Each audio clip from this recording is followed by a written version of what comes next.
It was a perfect day to just walk down the street smelling.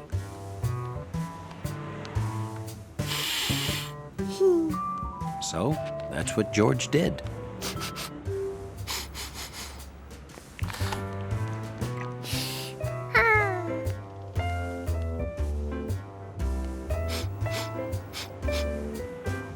George's nose took him to all the best smells. Then he reached Monkey Nose Heaven. Hello, George. It smells better back here, you know. George couldn't believe all those different, plain-smelling things could become an amazing donut.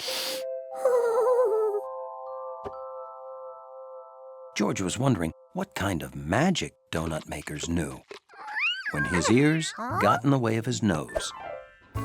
George's friend Gnocchi was locked in combat with her arch enemy, the extra-large cutesy beau.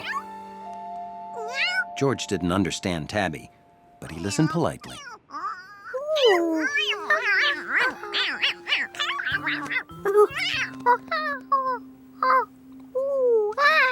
Gnocchi was thrilled to be free from looking cute. George was officially a cat hero.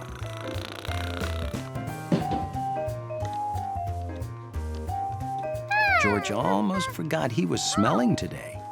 Then, Chef Pisghetti's kitchen grabbed his nose. Chef Pisghetti's kitchen was like a nose circus. Gnocchi, il mio gatto dolce. You've lost your pretty ribbon. Come see, come see. Ba-ba-do-ba-doo. There. Now she's cute. Welcome, Giorgio. How is your friend Capello Giallo Grande? Oh, I can't play. I'm making a very special meal for famous restaurant critic Sally Tessio. When she likes a place, business booms. So it's very important that everything be perfect. She has the delicate taste. You said there'd be fresh bread. I don't see any bread here. Well, her taste is delicate, but her voice, not so much.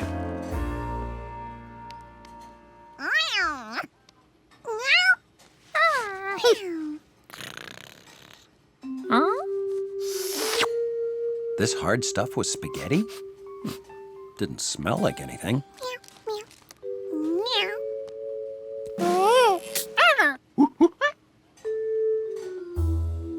George wanted to replace his broken piece.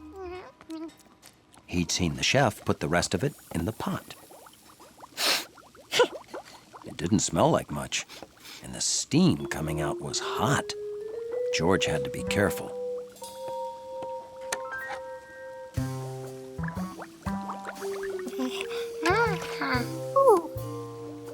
It had changed. Maybe it wasn't just donut makers. Maybe all kitchens were magic. Here was a pot that turned crisp things into floppy things.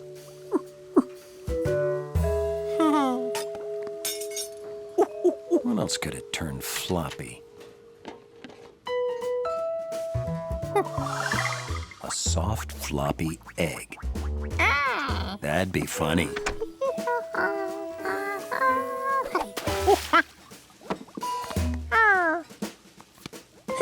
Good candidate for floppification.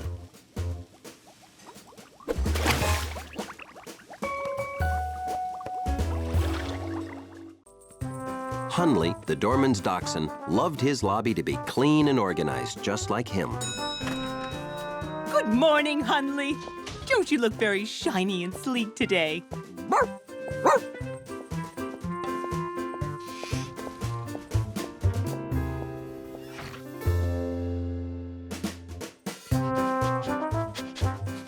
Being long and low made him an excellent finder of lost things.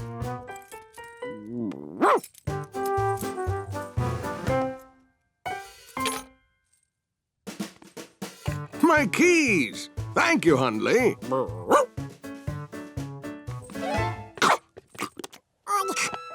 Dante says thank you, Hundley.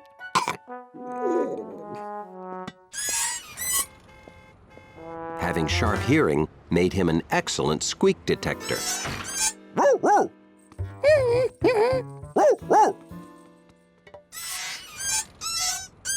Good ears, Hundley.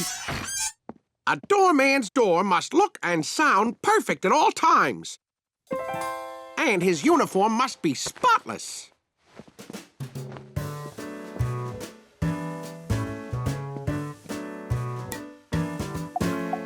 But Hundley felt his most important job was to protect the place from George, the absolute opposite of all that is organized and neat.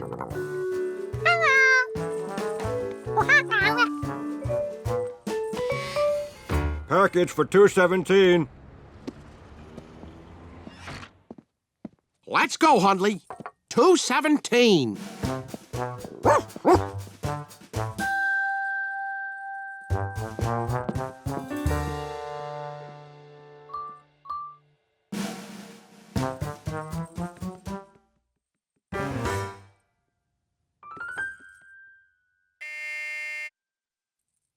Oh, no! I'm out of uniform. Delivery, I rush right up. Right on time. I buy and sell autographed balls. Very expensive. This one's Freddie Frikikio. I have a lot more balls coming today. Valuable collector's items. Don't worry. Hundley and I'll make sure they're safe. Out of uniform. Ugh. A doorman's uniform is as important as his door. What's wrong, Hundley? Careful! That's full of... oil. Oh, no! This is my last clean shirt! A doorman must be spotless. I have to go to the dry cleaners. I won't be long. You're in charge, Hundley. Hundley knew the first order of business. Watch George. George never realized how much he liked the doorman's uniform.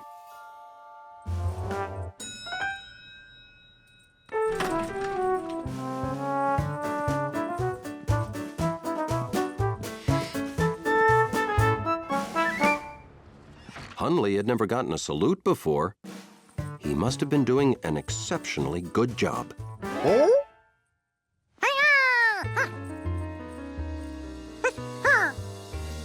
A doorman's uniform is as important as his door. Hundley had to get that monkey out of uniform. But he still had a job to do. I see you have a new partner, Hundley. You're both so handsome.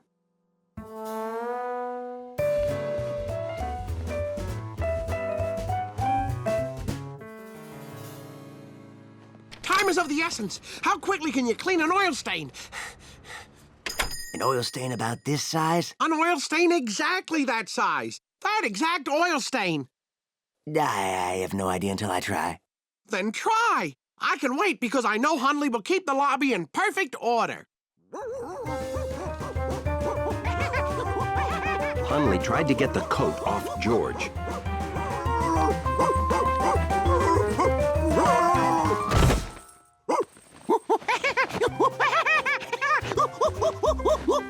Which is how he found out George was ticklish.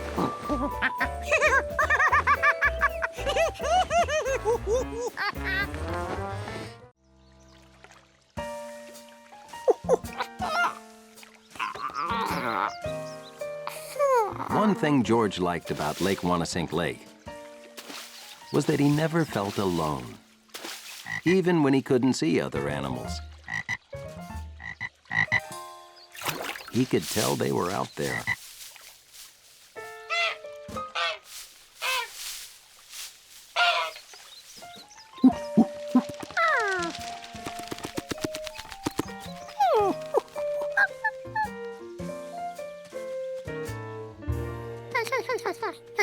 George, hi. How about a hand?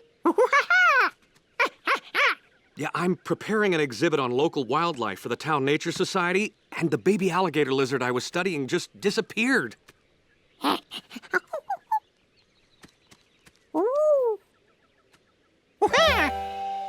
thanks.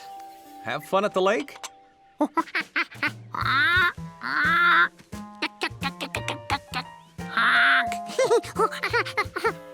Wow! You saw all those animals? You only heard them? Hey, animal sounds would be great in the exhibit. You want to help me again?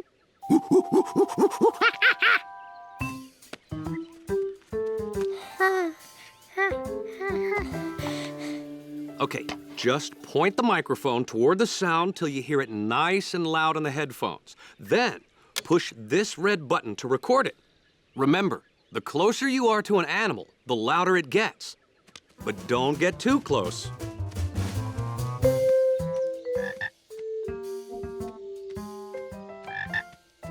This was simple for a smart monkey. All he had to do was follow the sound as it got louder and...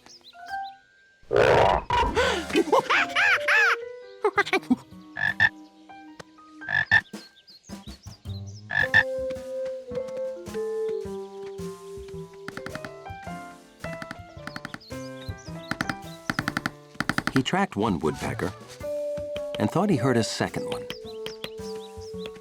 But maybe sounds aren't as simple as they sound.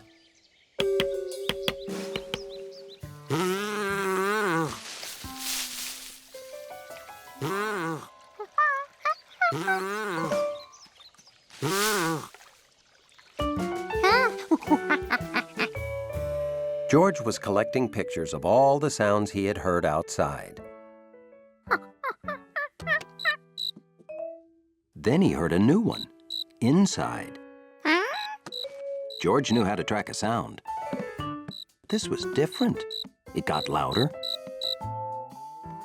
then went silent.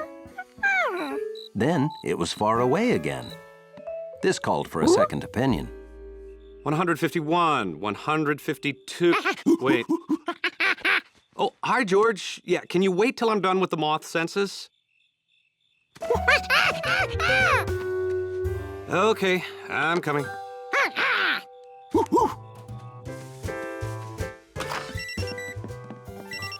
Oh, that's just the smoke detector, George. It needs a new battery. George wasn't sure this was the same sound he'd heard before. And now, back to my moths.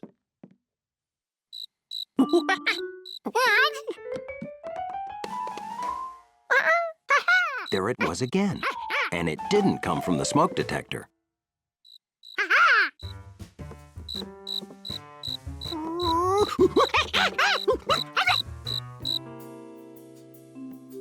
That thing was here somewhere, and he knew he could find it.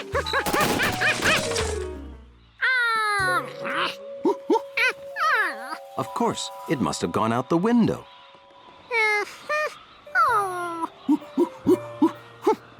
It was loud, it was soft, it was here, it was gone.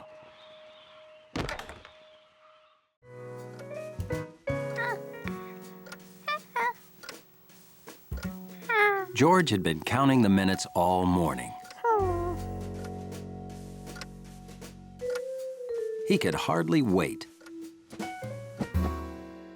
Today was dog show day.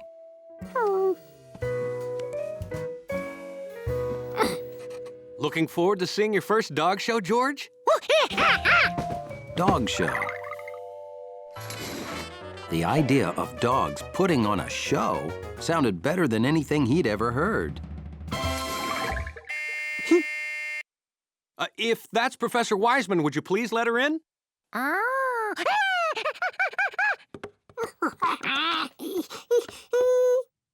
It's Professor Wiseman.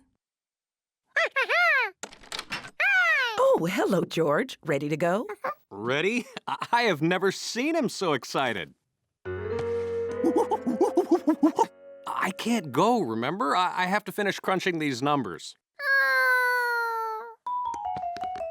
Bye. Have fun, you two. And, George. Be a good little monkey, exactly. And close the door, please.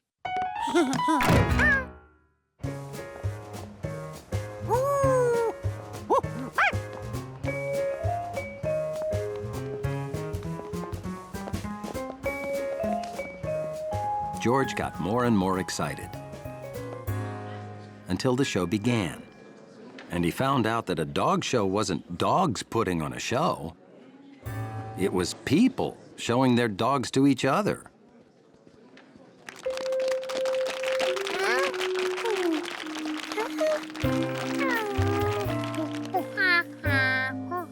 George didn't exactly pay attention.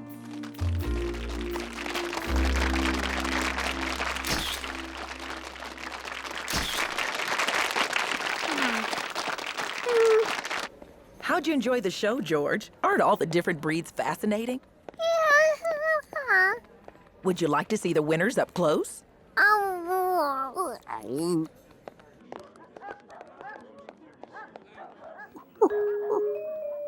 George got a big surprise. Because when he actually looked at the big ones and the small ones,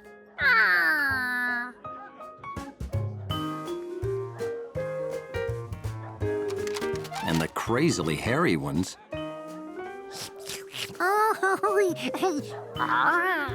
he thought the dog show was great. Have you ever seen so many unforgettable dogs before?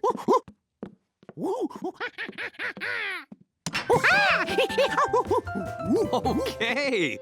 Well, it looks like you had fun. I hope he wasn't too much trouble. He was no trouble at all. Wow, that's great to hear. Gotta run. See you tomorrow. Thanks so much. Bye-bye. So, you like the dog show, huh?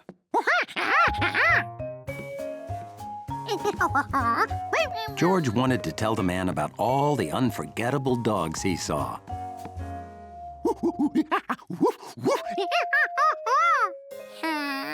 But he only remembered 3. It's okay, you can tell me later. Oh, would you do me a big favor and mail these letters? I made a sandwich if you're hungry. And when I'm done, I want to hear about all the dogs. George was afraid he wouldn't be able to tell the man more, because no matter how hard he tried, he could only remember 3.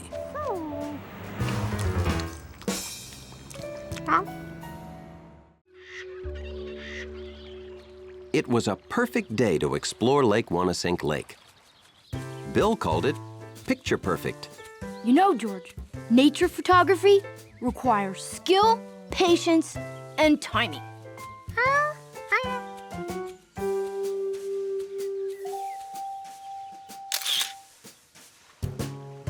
Remember, George, to cross a log, you need exact foot placement and a keen sense of balance.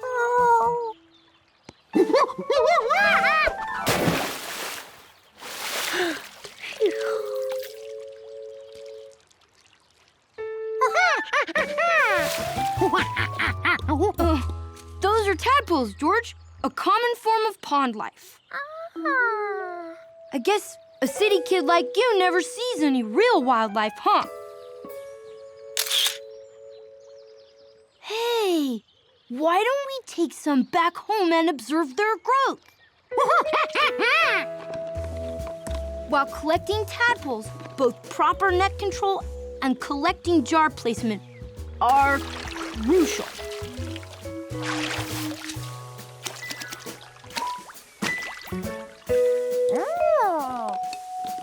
Hey, how'd you like to look after them for me?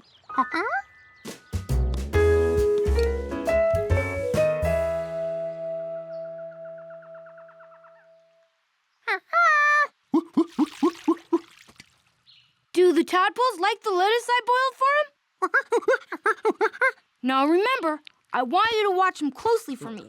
They do some amazing things as they grow. Keep them safe in that bowl, and they should be just fine. And so, on that gloriously sunny day, George became the proud caretaker of a bowl full of tadpoles.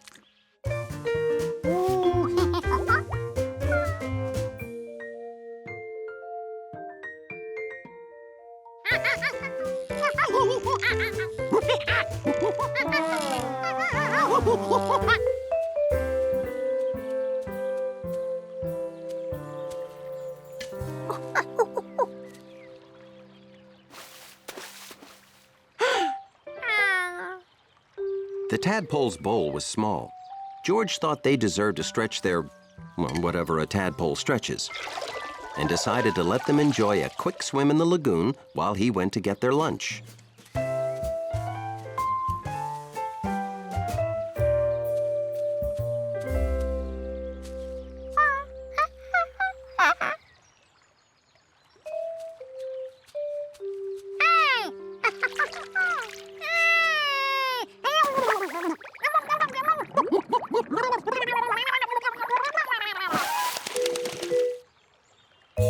Where could the tadpoles be?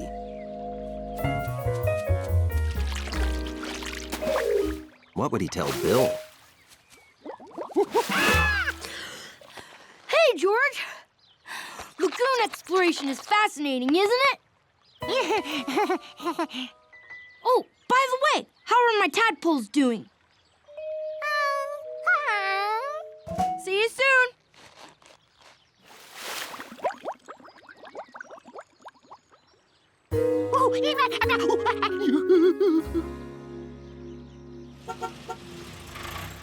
Time to go back to the city, George.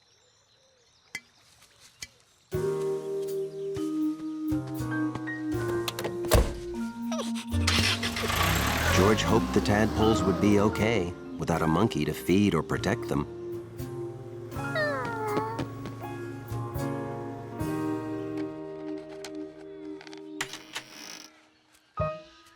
George! Look! My caterpillar is in its pupa stage. I bet kids like you never see that in the city, huh? Hey! Have my tadpoles done anything amazing yet?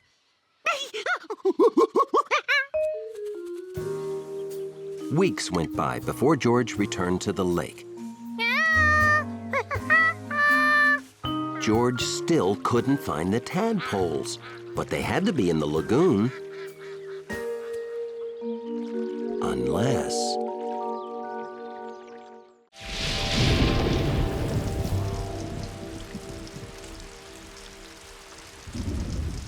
The man with the yellow hat always said the same thing about rainy days in the country. This is great weather. For ducks. And when the rain stopped, it was great weather for monkeys.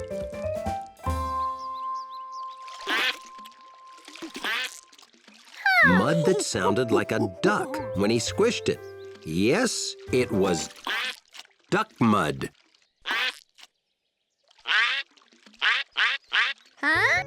He knew he didn't squish that quack out. He had discovered self-quacking duck mud. Okay, it wasn't duck mud. There were real ducks.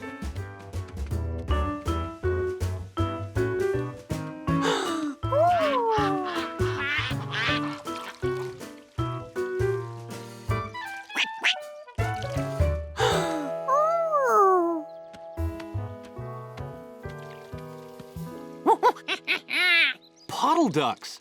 See, George, I told you it was great weather for ducks.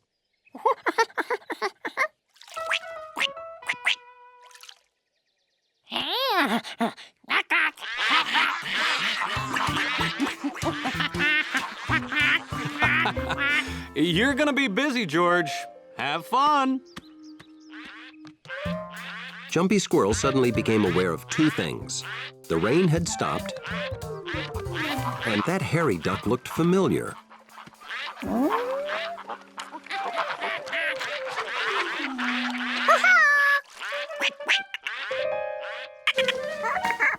Jumpy Squirrel usually jumped away from anything new.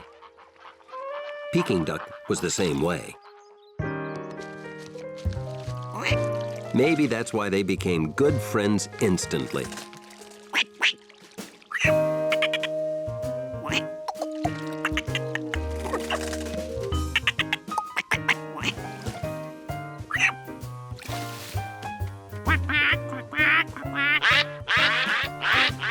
George played by the puddle all day. He even had ducks in his dreams.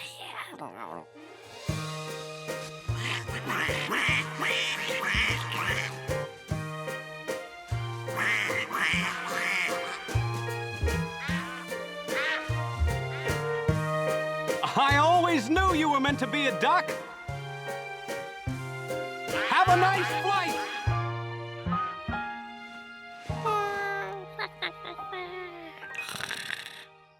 For centuries, people have wondered what squirrels dream about.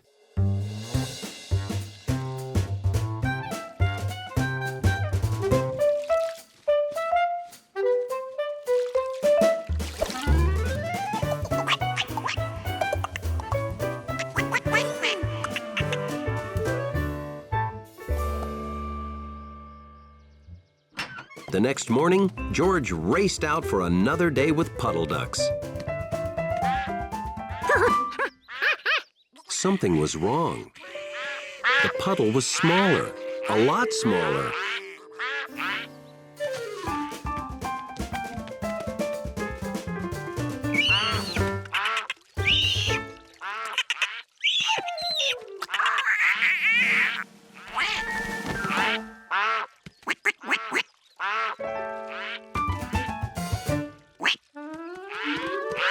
George?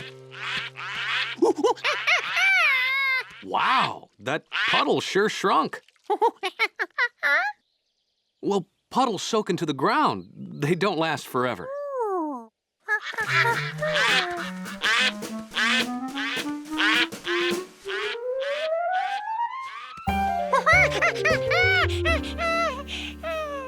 Ducks go where there's plenty of water. When the water's gone, they'll leave. It's just what ducks do.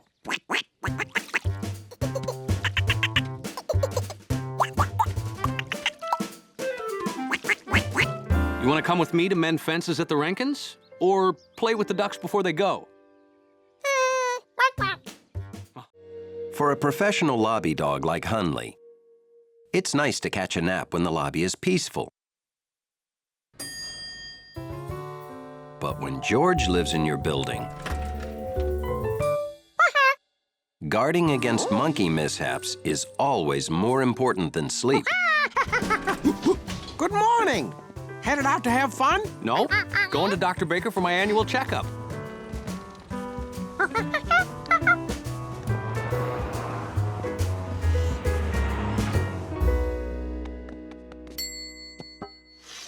Right on time as usual. What didn't you bring? Oh, George. Hello. Have a seat in the waiting room. I'll call you when the doctor's ready.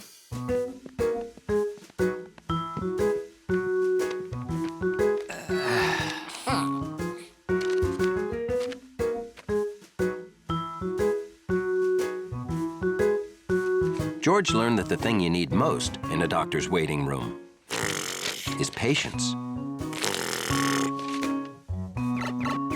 Huh? A mysterious sound.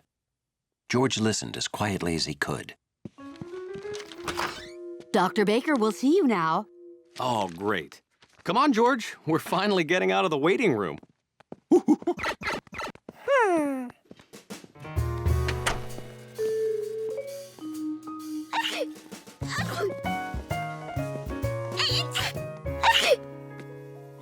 George gave up hope of hearing any mystery sound past that sneezing.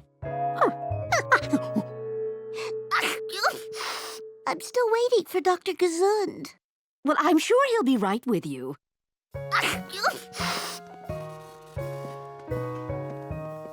Excuse me, has Dr. Gesund seen you yet? No. Where is he? He should be right with you. You're waiting for Dr. Gesund, too? He should be right with you. Oh, hi, Doctor. You remember George? How could I forget? Before your last checkup, I never knew the X-ray machine fit out the window. Dr. Baker, have you seen Dr. Gesund? His patients are waiting. No. You should check the X-ray room. And you should take off your shirt for the examination. Yeah, sure, Doc. George thought he'd like to be a doctor because Dr. Baker seemed so smart. And he got to wear a really great white coat. Okay, let's get started. Up on the scale.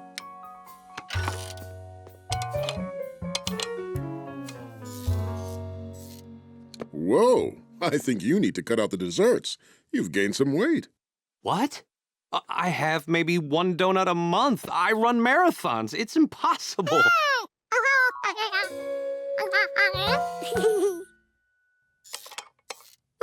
Same as last year. Whew. This is how I check his reflexes, George.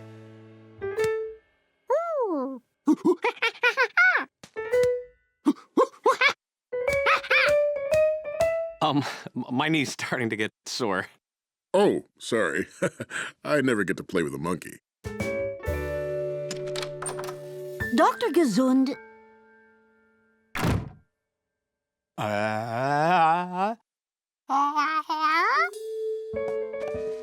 Okay, take a long, deep breath.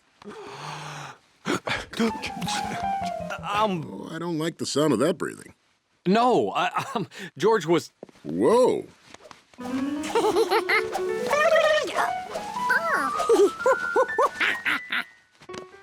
Ever used a stethoscope, George? I use it to hear things that I can't see.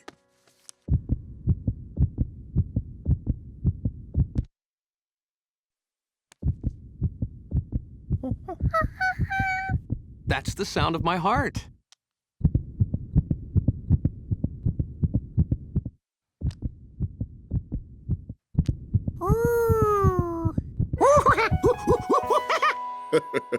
You can play with your heart while we go to the X-ray room. Sometimes a little monkey finds a new thing that's more interesting than anything else on Earth. For George, it was the baby giant panda, which was being shown live on the zoo website. George, are you gonna be much longer? Well, I need to get work done, and you've been on the computer all day. Oh, is that what you've been watching? The Panda Cam? Hey, you know those pictures come from the park zoo right down the block. Well, yeah, you can go there and see the panda right in front of you in the new panda habitat. Bye. Be a good little monkey.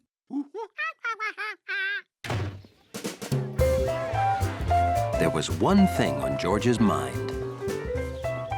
Baby panda. Baby panda.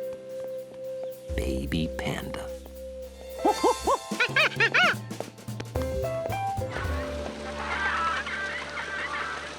Look, Mommy! Flamingos! George didn't want to go the wrong way and lose any panda time. How could he choose a path?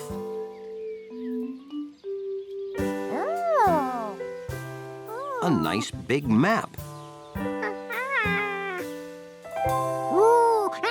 George decided to take it and follow the pictures to guide him through the zoo.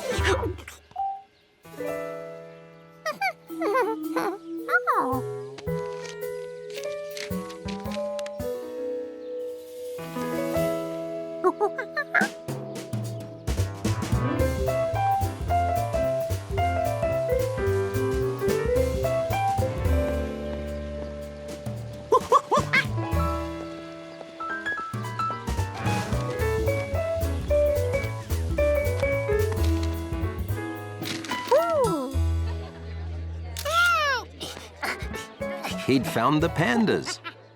That map really worked. This was much better than watching on the computer. George could watch the panda for hours. And he did.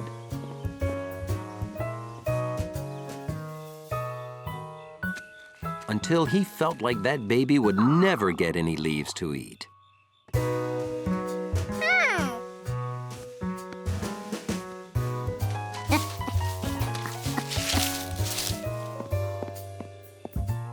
Nobody here? Guess I can lock up.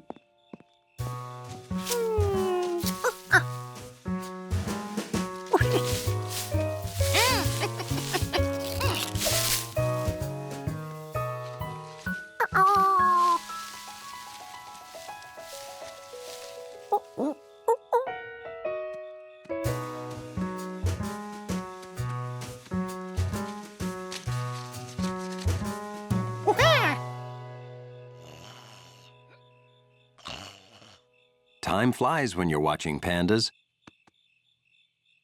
George realized he'd better go before they close the zoo.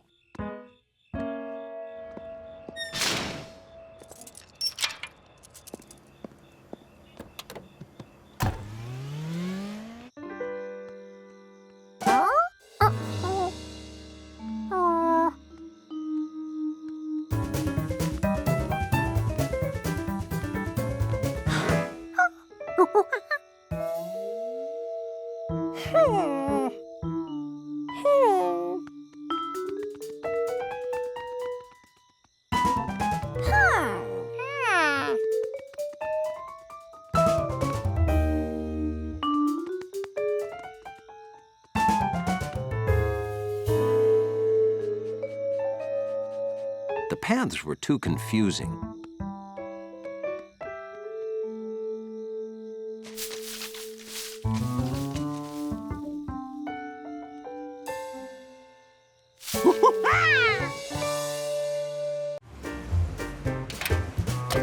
George liked visiting Professor Wiseman because she did so many different things. This time, she was helping out on a rocket launch. And the man with the yellow hat was going to ride the rocket. So, you ready to be the first average untrained person shot into space? I sure am. There's only room for one, George, but I have a special seat for you right beside me so you can watch. This is Dr. Alvin Einstein and Professor Anthony Pizza. Wow. Are you related to the famous... No, I'm not. Me neither. The International Space Station's food supply has run out. We found a peanut. It was in the cushion of my chair. This man with the yellow hat will bring your food supply today. So then it's okay to eat the peanut now? Well, should he? No, I'm not sure. Oh, yes, I think it. Yes, you may eat the peanut. So, this is your rocket designed by Professor Wiseman. It's up to you to launch the food payload at exactly the proper moment. After it detaches from the rocket, it will connect to the space station. Can we count on you? Sure can.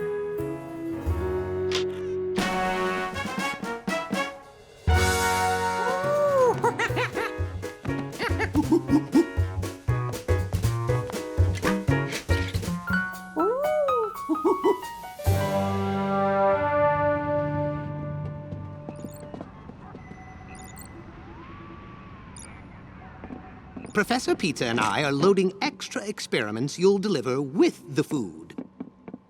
George wanted to see what these experiments were. George, careful. This is an expensive, high-tech... raccoon? They'll live at the space station so we can study how they adapt to life in space. George could see into all the containers except this one. Oh, was hidden in there?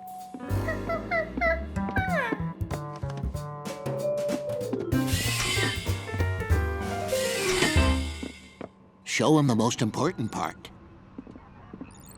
These keypads launch the payload. You hit these 2 keys on each pad at the same time.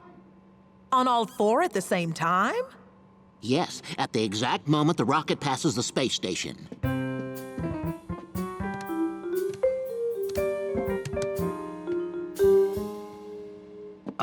I can't. I only have 2 hands.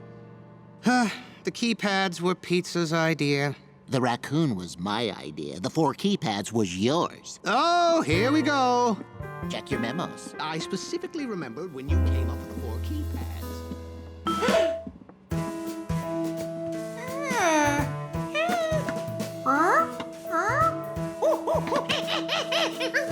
Oh, we have to scrub the mission.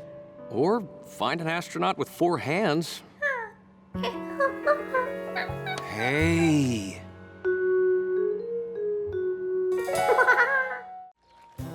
A warm country day. George's favorite time to go boating. Toy boating, that is. Even a toy boat captain can hit rough seas in his favorite perfect pond.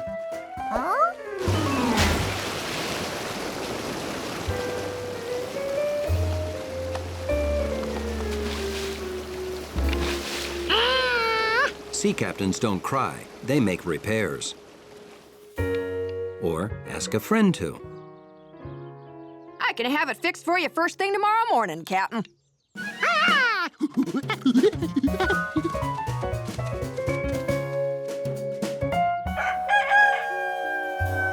So, at exactly 10 seconds before the first thing the next morning,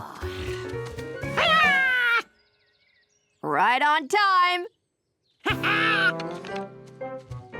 There you go. Ready to set sail again. George rushed back to his perfect pond to set sail.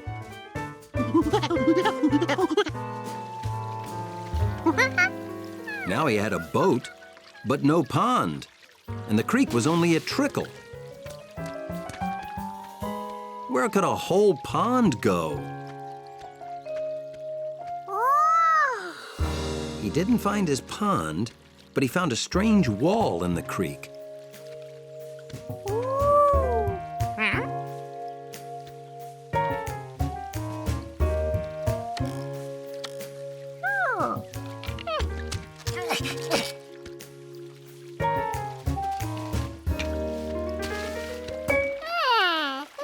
Here's what happened to the water. It got stuck behind this wall.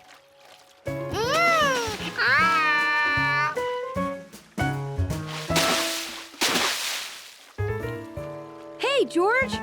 Looking for the beaver family? The beavers built their dam to make this great pond. Bet you never see beavers working in the city, huh?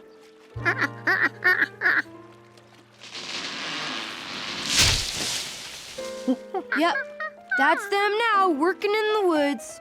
I took pictures of them. Don't get too close while they work or they'll get upset. Bye!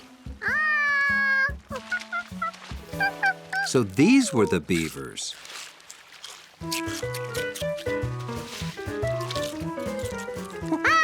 George tried to tell them their branches were floating away. He must have gotten too close.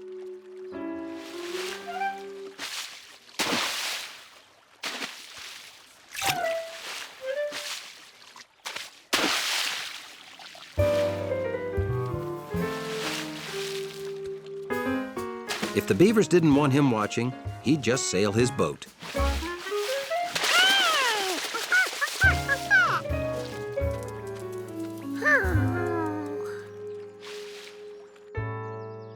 If they wouldn't share their pond, he'd make his own. All he had to do was build a dam like they did.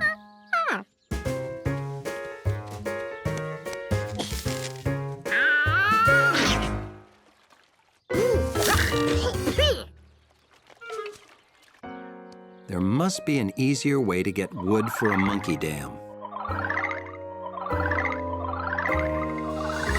Mrs. Rinkin's scrap wood. Been having lots of fun with your boat? Oh, you want the scrap wood, do you? Take it. I'll even hitch the cart to Leslie to help haul it. Now he had wood. What else would be good for stopping water? It was summertime, and the city was trapped in a heat wave. A real scorcher. But there was one city dweller who was not hot. George was in the country, where things were much, much cooler. Oh, whoa! You call that a cannonball? I'll show you a cannonball! George loved the country. It had lots of great stuff the city didn't have. You could hear frogs croaking. You could feel the breeze from a hummingbird's wings when it spun around the flowers. At night, you could see a sky full of stars. What you doing, George? Stargazing? No one knows exactly how many stars there are. Not even scientists. Huh? That's when George thought, maybe it's time somebody found out.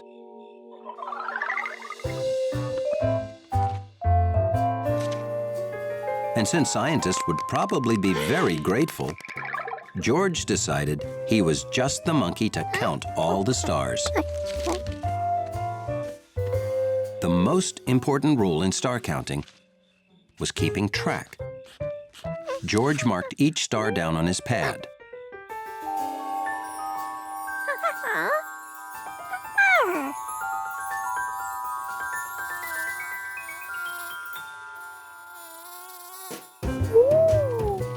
The two most important rules in star counting were knowing the difference between stars and lightning bugs and keeping track.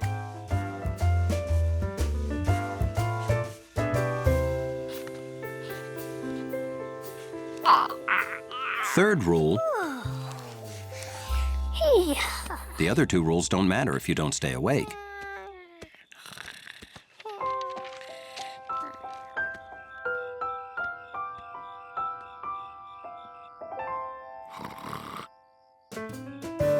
Because when you come back the next night, you can't tell which stars were counted or uncounted. So last night's count can't count.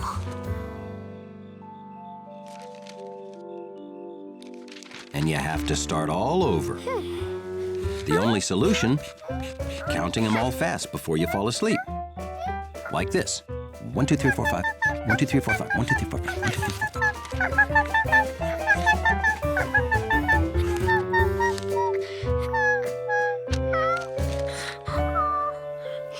But George wasn't fast enough.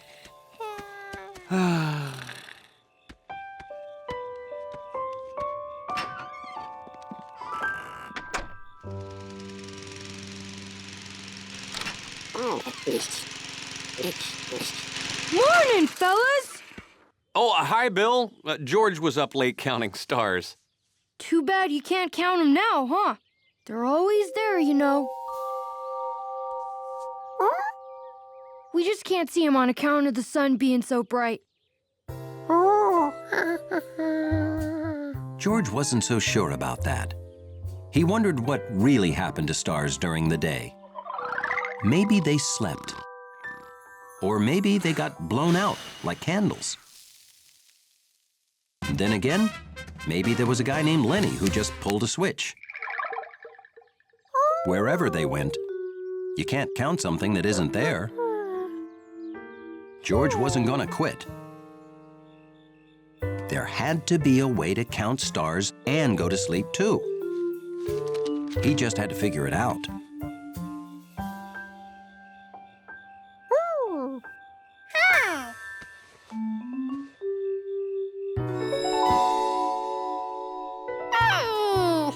The big upside-down cap. It could be a placekeeper. He could count the stars below it until he had them all, then move to the other sides. He had a system.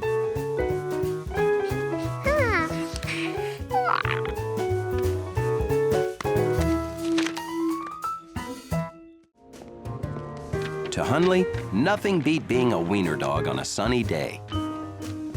It was so much more dignified than being a sweaty, tired-looking man. Back from the marathon already? And you won a trophy? 17th place? Congratulations!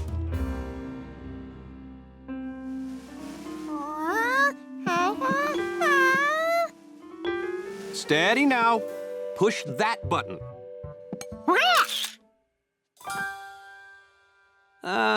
Let's put it there, next to my cow pasture sprint trophy.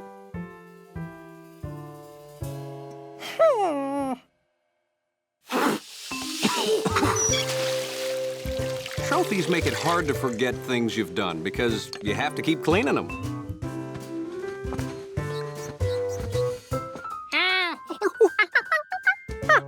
Yeah, I got that for climbing and mapping what they now call Yellow Hat Mountain. You'll win trophies someday. A trophy is a reward for doing something well. So maybe best at being a good little monkey. George figured there wasn't much chance of that, but maybe for something else, someday.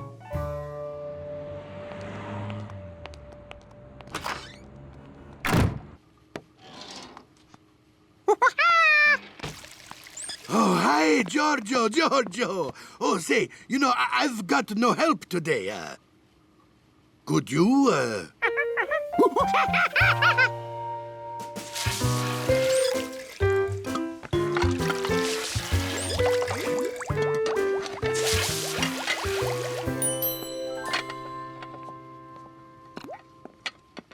All done! Thank you so much. Grazie.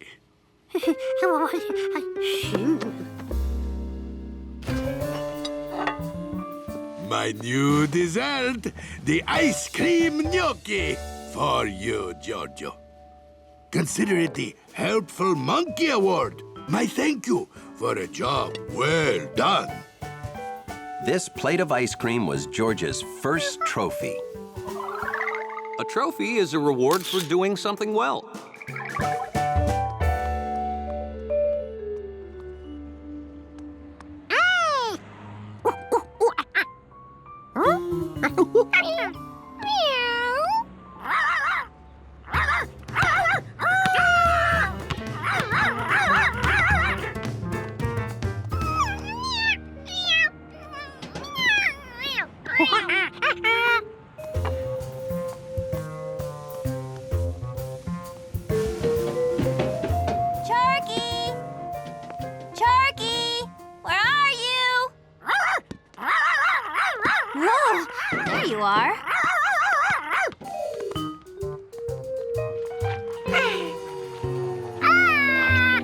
Who would have done this?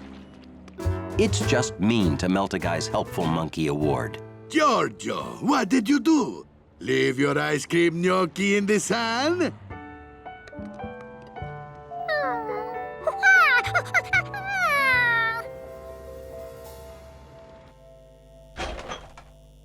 Well, maybe I can still use it for something.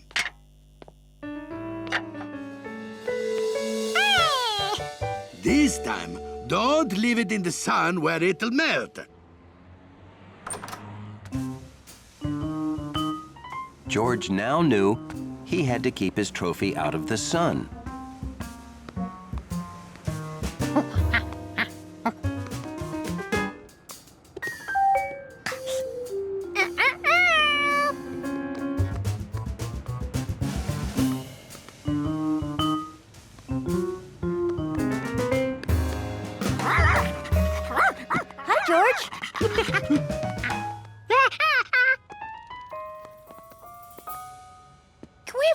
Tiny bit of ice cream?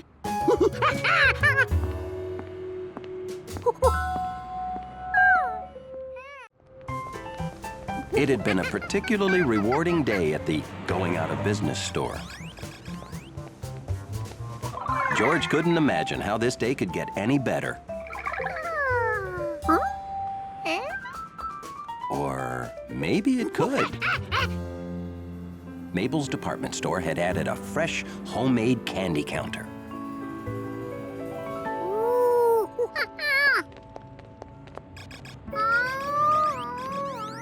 Oh, I don't know about you, but I simply can't walk away from blue candy. But I can't carry this into Mabel's.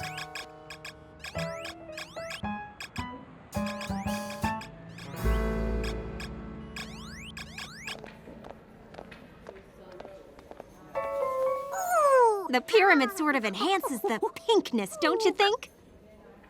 I'm working on a rhombus shape, but it keeps falling over. A rhombus? It's a work in progress. Anyway, welcome to Kaylee's Candies. I'm Kaylee. We'd like 4 small boxes. Great! This is my first order today. No one could wait till they got home to try the chocolates.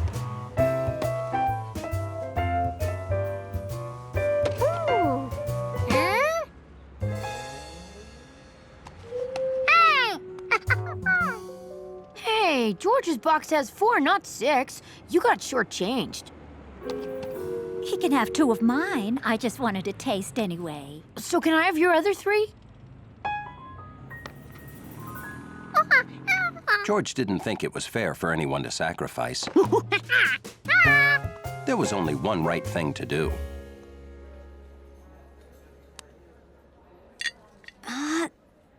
Oh, nuts.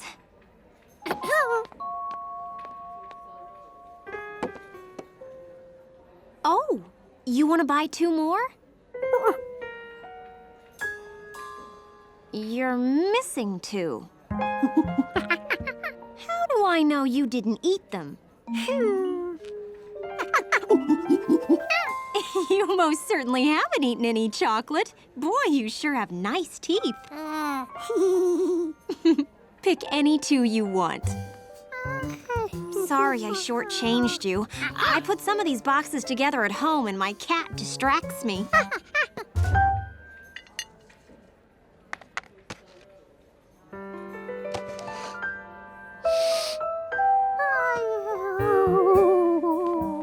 Oh dear. I need to pick up more stock, but I can't just leave. Hey, would you mind watching the counter? You're obviously extremely honest, and I've hardly had any business all day. All you have to do is watch the chocolates while I'm gone. Thank you so much.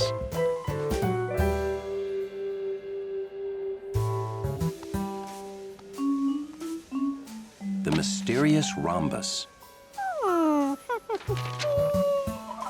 George wondered if he could make a rhombus. It didn't seem hard.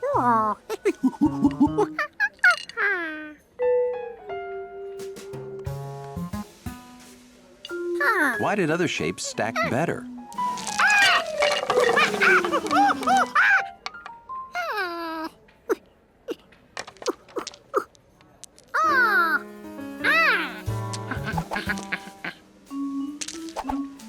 Maybe they went together by shape, not color. George concentrated on his work.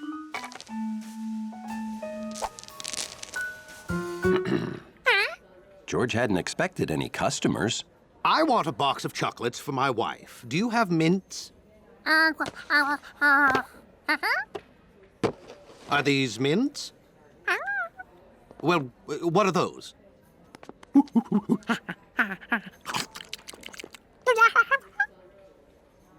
That doesn't look like a mint. The next blue one had the same filling, and it still wasn't mint.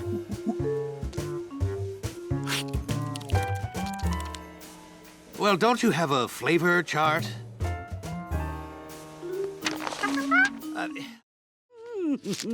George always liked helping in the Pisghetti's green, beautiful garden. We need more tomatoes, more eggplant, more everything. Nettie, we must expand our garden. I have drawn up a plan. New hoses, fresh topsoil, more plants. But, Chef, where will we expand to? The reason George liked their garden so much was that it was right in the middle of the city.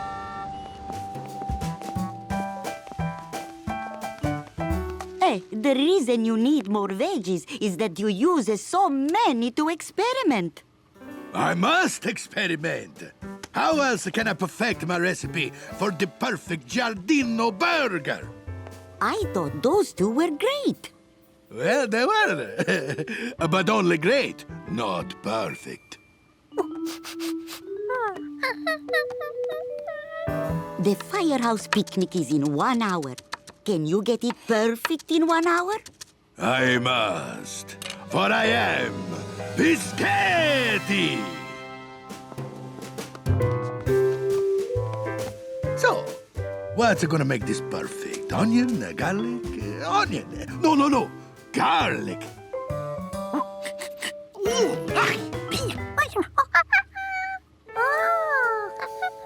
Onion? Okay, let's try it.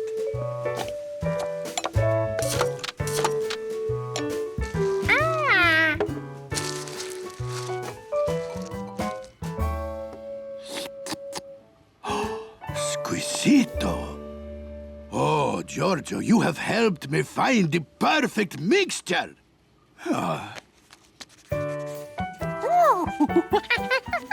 These are my recipes.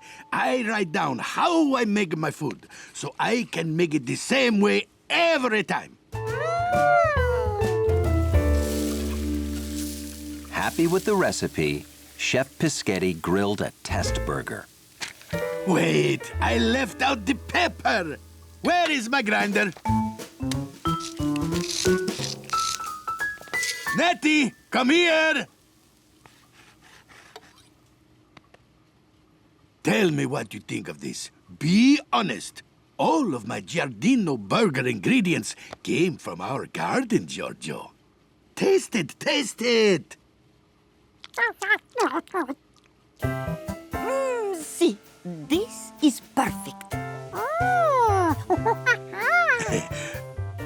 You're not just making those yummy sounds to be nice, right?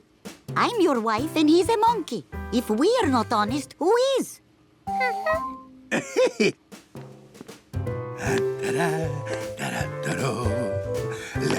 So, Chef Pisghetti quickly made enough burger patties for the firefighters' picnic. Please put these on the back of my truck while I get my grill ready.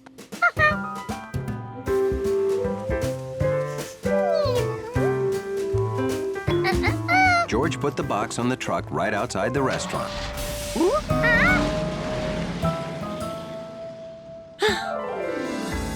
But he didn't know there were 2 trucks out there.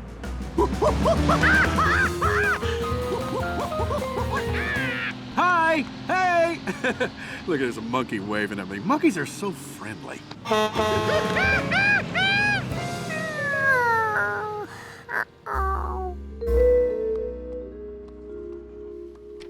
Oh, Nettie, if everyone does not love those Giardino burgers, I will never cook again. Even if they don't, you have a book full of other great recipes. I don't care. If anything at all goes wrong, I'm gonna hang up my big white hat forever. Please relax. They will love them. George couldn't tell him something went wrong. And maybe he didn't have to. If that book showed the chef how to make the burgers, George could use it too. And make burgers that would be exactly the same. The ingredients came from the garden. Here were pictures of things from the garden. So he had obviously found the right recipe.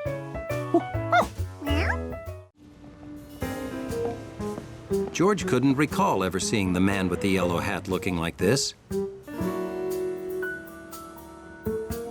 He was usually calm, cool, and wearing a yellow hat. Oh, here he comes. Hello? Good morning. Come on in. Ready as promised.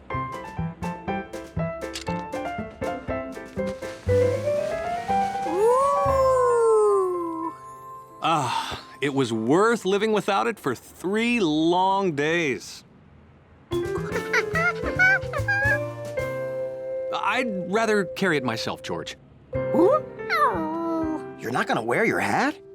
No, I want to keep it perfect till tonight. We're going to the opening of the new planetarium dome.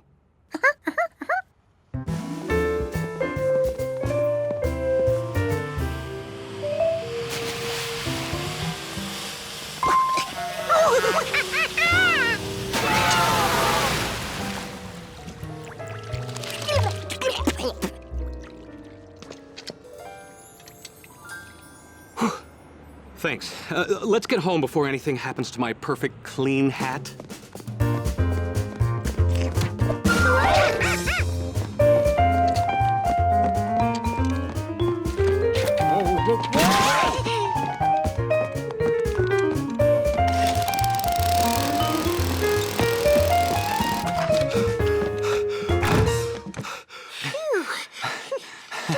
Well, we made it safely. Okay, now, George, when I get back, we're going right to the planetarium, so take a bath. There'll be photographers there. I want you to look clean and fluffy. George was going to take a bath, just like he was told.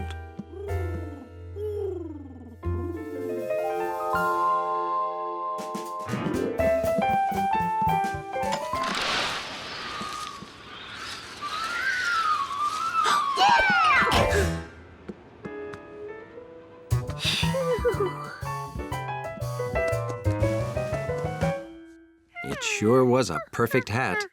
Who could resist trying it on? George wanted Compass to see him in the yellow hat. It'd only take a second.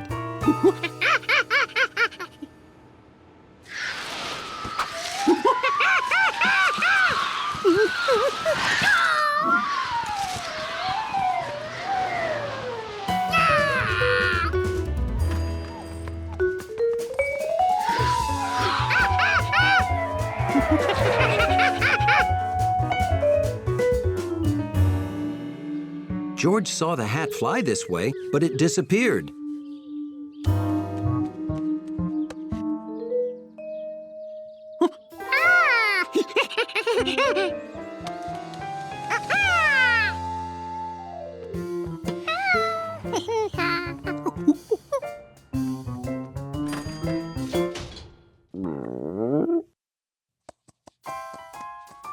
The hat was back home and still perfect. Almost. George removed the piece of branch as carefully as any surgeon working on any yellow hat could. Okay, there was just a tiny thread there. No problem. Maybe he needed to pull harder.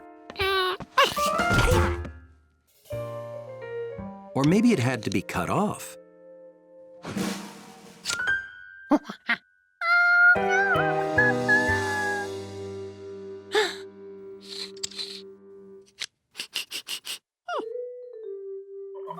George had forgotten that the last time he used his safety scissors was to cut his strawberry jam and banana sandwich.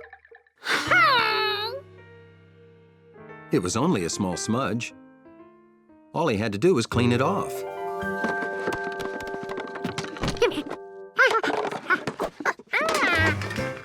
This stiff brush got the grill sparkling like new every time, and the grill got dirtier than the hat.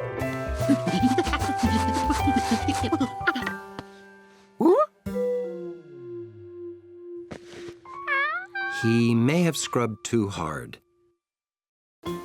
When Mrs. Quint asked for help setting up a surprise party for Mr. Quint's birthday, George was almost ready. He practiced yelling, "Surprise!" until he was really good at it. But he wanted to be the best, so he kept practicing. You ever thrown a surprise party for Mr. Quint before? Well, it's the only way to give him a party. Because they're such a big family? Exactly. I'm watching for Mr. Quint's boat. No sign of him. Oh, you don't have to watch yet, Bill. He won't be back for at least 2 hours.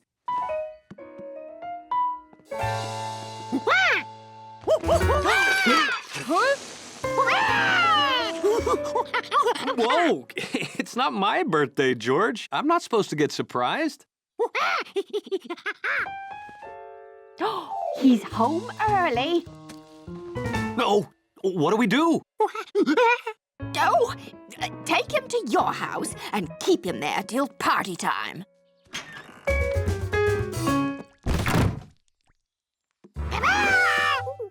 Not yet, George. Well, hey there, young fellas.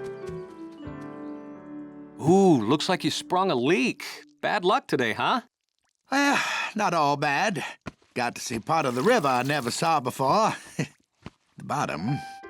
Well, I gotta change my soggy socks. Don't! I mean, come to our house. We want to build a fish pond and need expert advice about fish. Well, sure. Well, let me just get some dry clothes. Here, dry clothes. Go help him. All right, Mother, if you say so. Huh? No Quint can resist fish crackers. They may come in handy. Okay, goodbye. Have fun.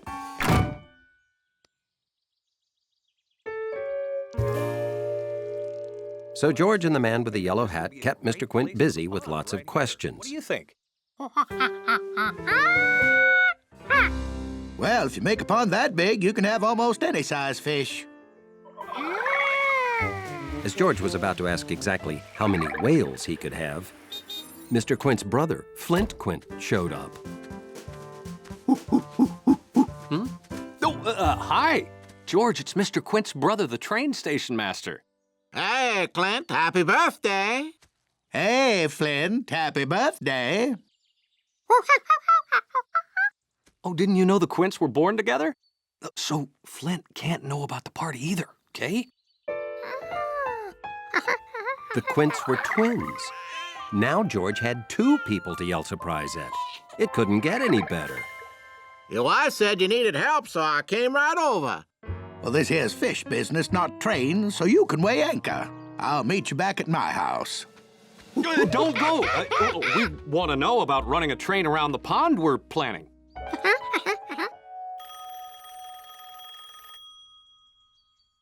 I'll be right back.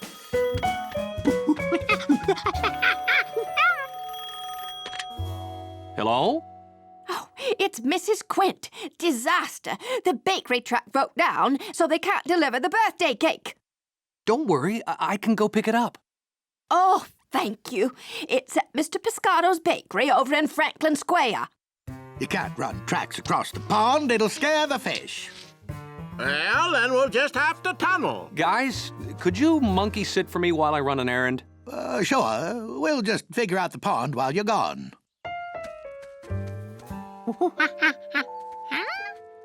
George, it's your job to keep the Quints here so the surprise isn't wrecked, okay? George knew this would be easy because the Quint brothers would probably argue about the pond for hours. Well, we've got it all worked out. The perfect pond and train. So we'll monkey sit you at my house where we could draw up plans.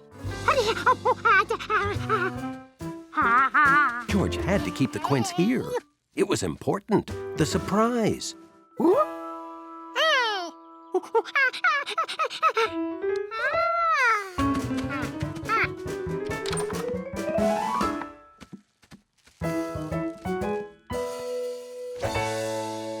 Fish crackers. Ooh, ooh, ooh. There were only 2 things that could get George to take a bath: Bubbles and Sproingy, the most awe-inspiring toy frog that ever lived, and the best bubble maker George ever met. A bath just wouldn't be a bath without them.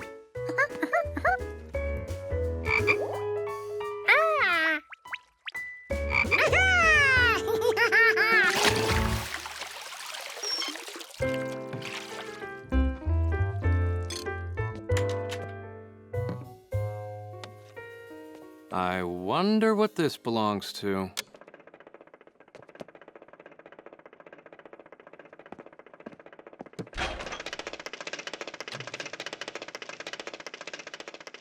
Oh, George! I found your lost boat. In the freezer. You know, George, if you were a little more careful with your toys, you wouldn't lose so many of them.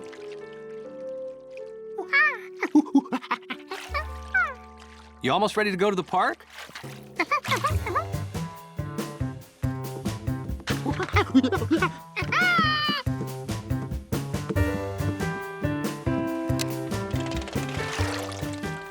Hey, aren't you glad we found your boat, George? George?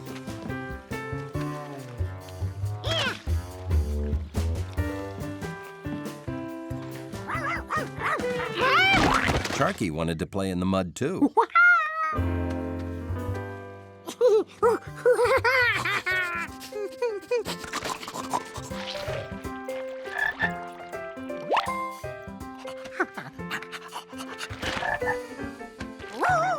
Hey, George! What do you say we go home and grab some lunch?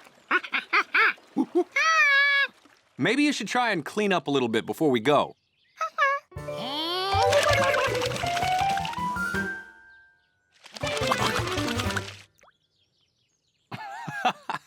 We could be here all day doing this. You can clean up at home, George.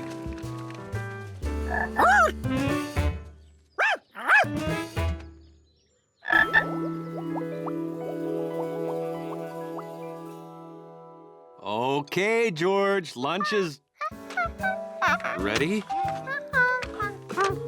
George, you have to get cleaned up before you can eat. Just take a quick bath. I'll wait.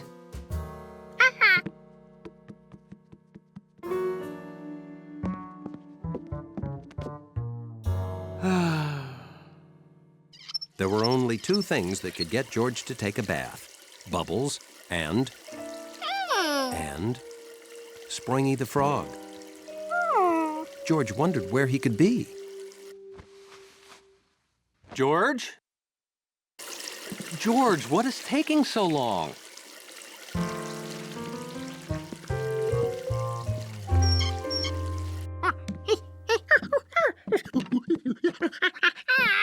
You can clean your room later, after you clean yourself, and after we eat lunch.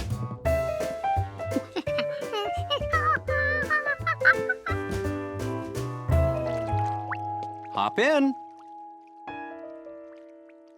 Oh, I get it. You want to be launched like a new ship, huh? All right, here we go. Into the sea. You're tickling me. Look, I know you took a bath already this morning, but you're muddy, George. No. Hey, look at all the fun bubbles. See? There was no way George could take a bath without Springy, who had to be around here somewhere. George?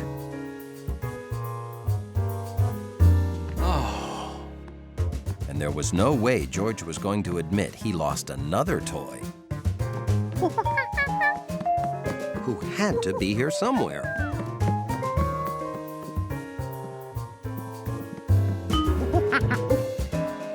George!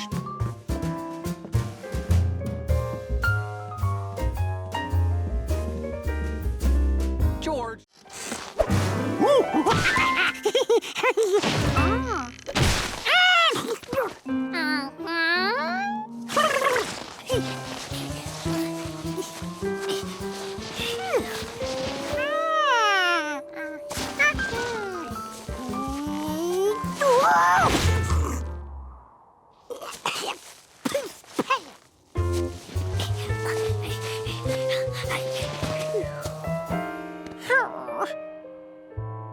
Here was all this fresh snow just itching to be played with, but it was too deep for George. Hey, George! Guess a city kid wouldn't have seen cross-country skis before. It's the most fun way to travel on deep snow.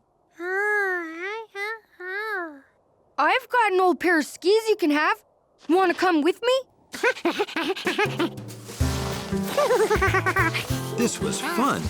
George took to skiing like a monkey to skiing. Think you can handle that big hill? With skis on, George could go anywhere there was snow. Or so he thought.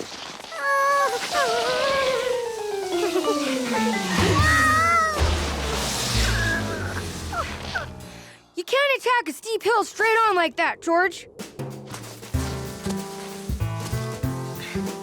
You gotta zigzag it.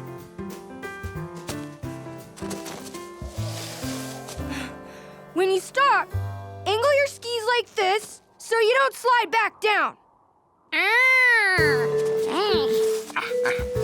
Yeah, that's it.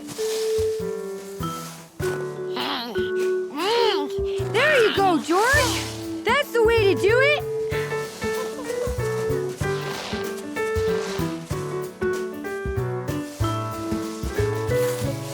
George had a great view up here. He could see houses and farms. And there was his house. And then he thought he'd better head home right now because the man was making the last of the cocoa. And no one can resist the drink me now power of cocoa. Not even the man with the yellow hat. I wonder what that could be. I'm gonna go take a quick look around. You wait here.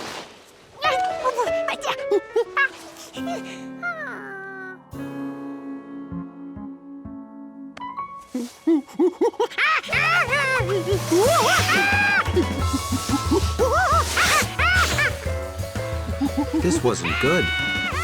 He was getting even further from home.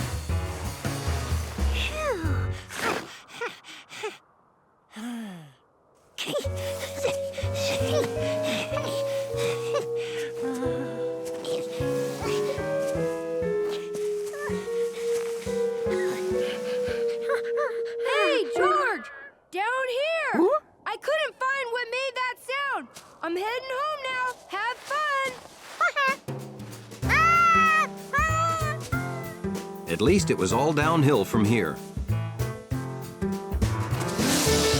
He figured he'd be home in seconds.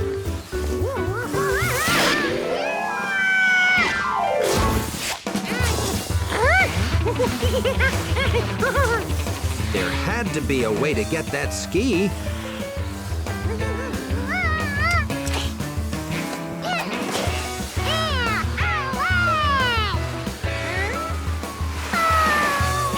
Well, one ski was better than none.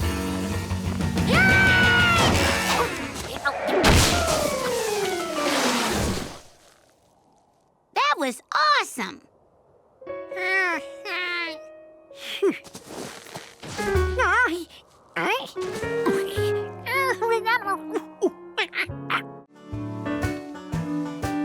One great thing about living in the country is fresh dairy products.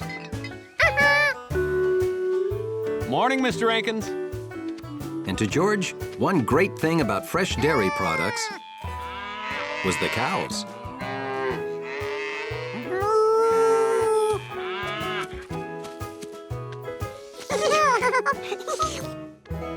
Leslie sure likes you. Well, happy cows give more milk, so please stay as long as you like. Does that sound like fun, George? Okay, remember, be a good little monkey.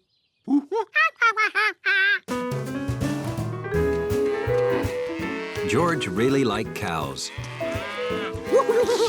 No one else he knew was that big, that friendly, and gave milk.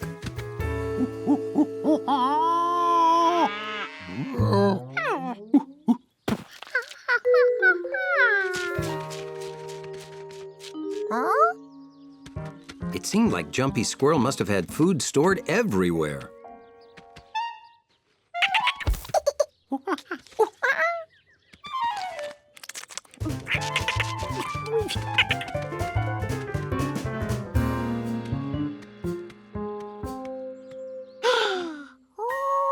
wildflowers. George had never seen so many colors anywhere else but in his crayon box. And they smell better than crayons.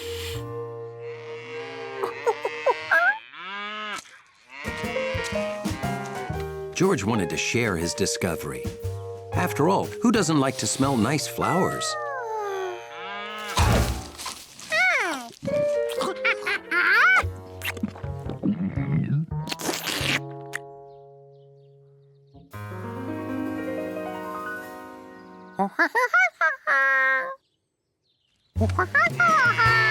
George tried telling her to be a good little cow. Leslie obviously didn't speak monkey. So, George tried to speak cow.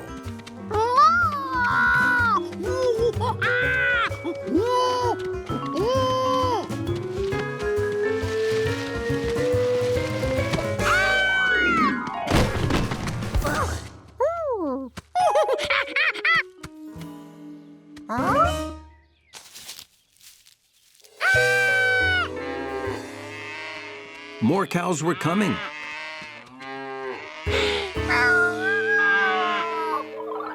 Maybe this whole field had once been filled with beautiful flowers, and they'd already eaten the rest.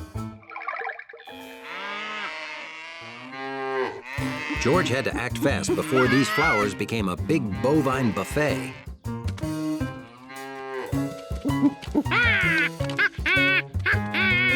Unfortunately, cows don't understand arrows.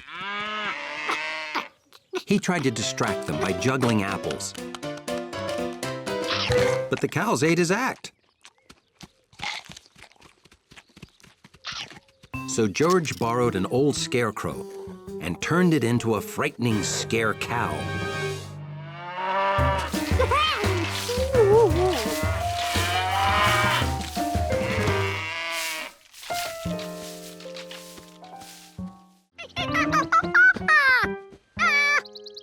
Go! No! Good morning, George. I'm gonna sleep 5 more minutes, okay? No!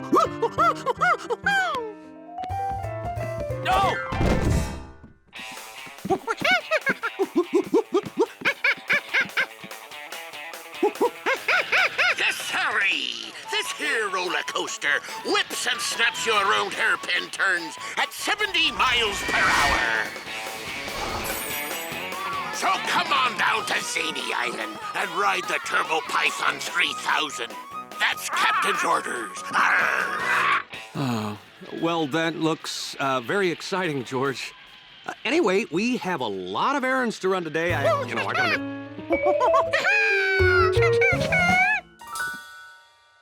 Like I was saying, I'll get dressed so we can spend a fun day at Zany Island riding the Turbo Python 3000.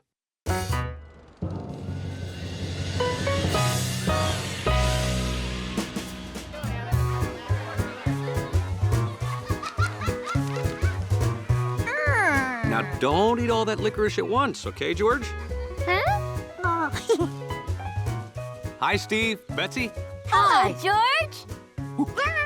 Hey, have you guys been on the Turbo Python 3000? We've been on 9 times already. That's the record. Is it, fun? He screamed his head off 9 times. We're gonna ride it all day. Wanna come?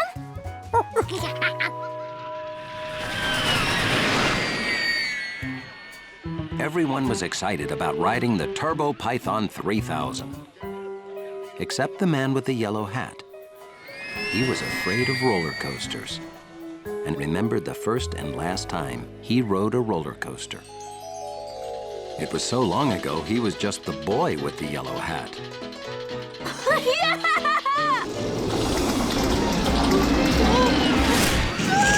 And since that day, roller coasters upset him. Okay, I'm a grown man. I have no reason to fear a roller coaster. No!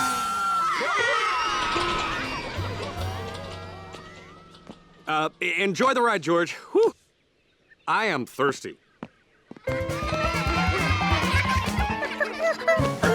Excuse me. I'm sorry, but you can't ride the Turbo Python 3000. Huh? Well, you have to be as tall as this sign to ride.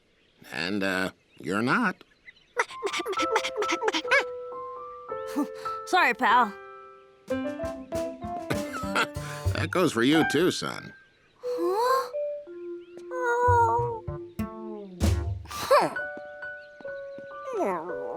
Do you mind if we ride without you? Yeah.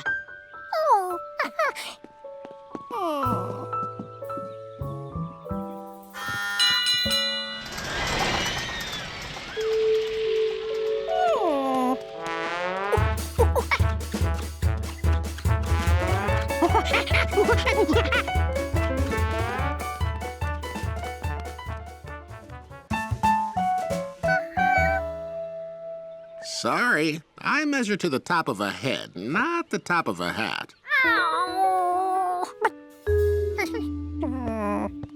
You're gonna have to really grow before you can ride there, little fella. George wondered exactly how much he had to grow. But when he measured with his hand, he was the same height as the sign. He must have grown already. You're not measuring right. I wish I had a ruler or something.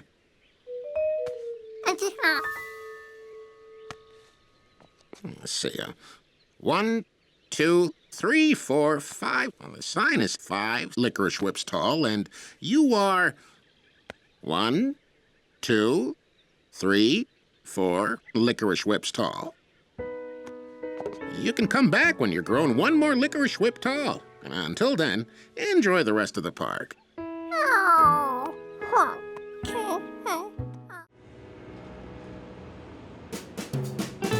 When spring is in the air, there's nothing a monkey likes more than to spring in the air.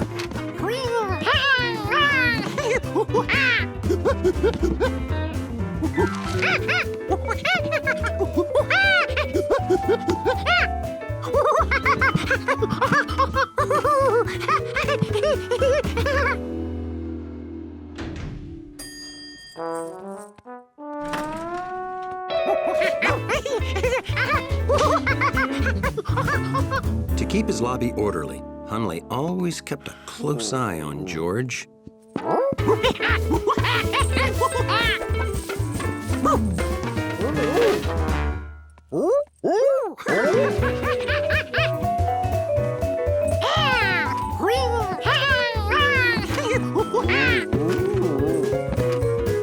Come on, George. I wish I had your energy, George.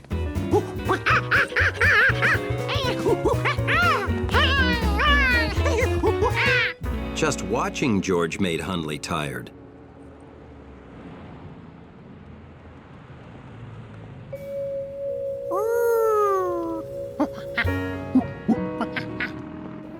Hello, Professor Wiseman. Hi. What do you have, George? Your favorite kind of dinosaur?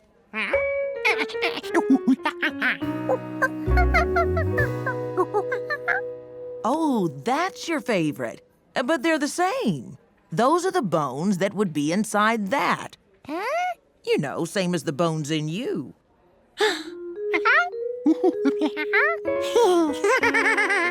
Feel your arm. The hard part? That's bone. It's your skeleton.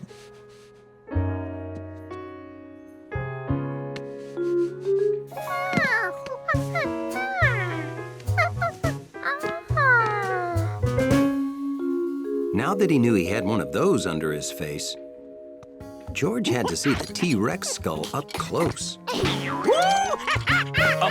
George, don't. It isn't safe.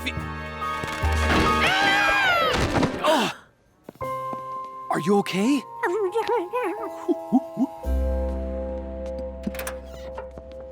George always wanted to ride in an ambulance, but he couldn't really enjoy it.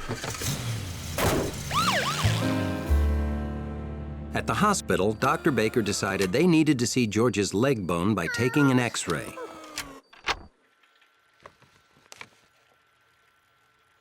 Well, that's a small break. We have to put your leg in a cast. Now, this cast will keep your leg from moving while the bone heals.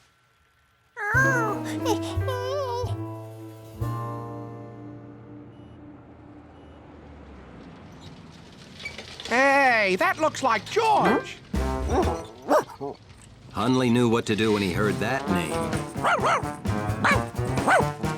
He got ready to defend the dignity of his lobby.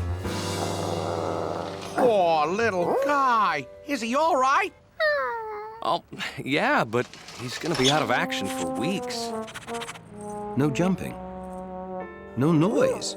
Hunley wasn't so sure this was George.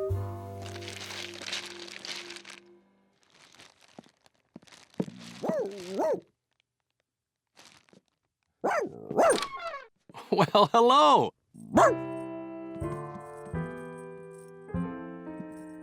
You have a visitor, George.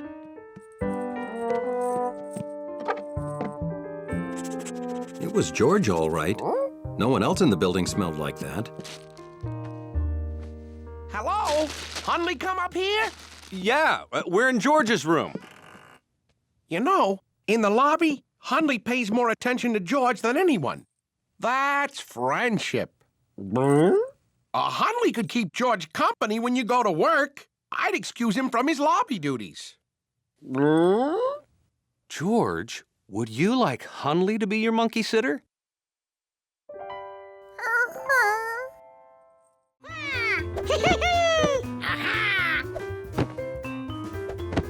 George was conducting an important experiment, testing the bounce factor of the living room furniture.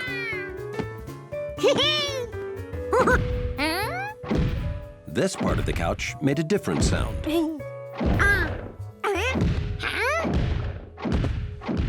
That wasn't the couch. It sounded big. It sounded heavy. And it came from up there.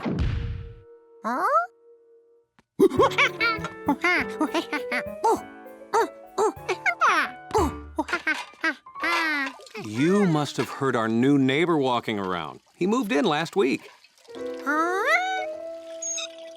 What George had heard seemed heavier than footsteps. What are you doing? George, you must have heard our neighbor walking. That's all it could be. It's not like he's got some wild animal up there.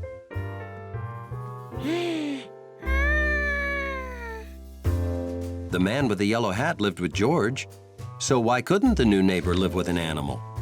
But what kind?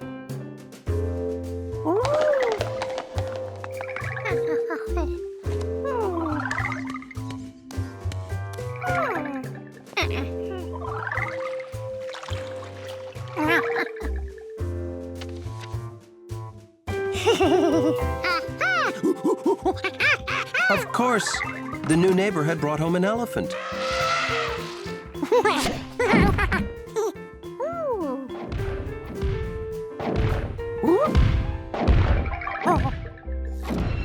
The man with the yellow hat had to hear this.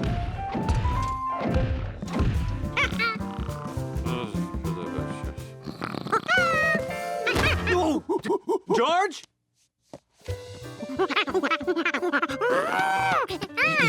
You dreamt about an elephant?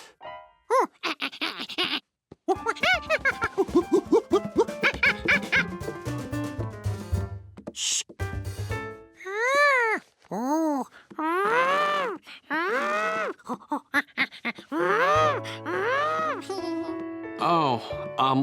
no more nature books before you go to sleep, George. They're obviously giving you strange dreams. This is better bedtime reading. The Happy Sleepy Monkey. Good night.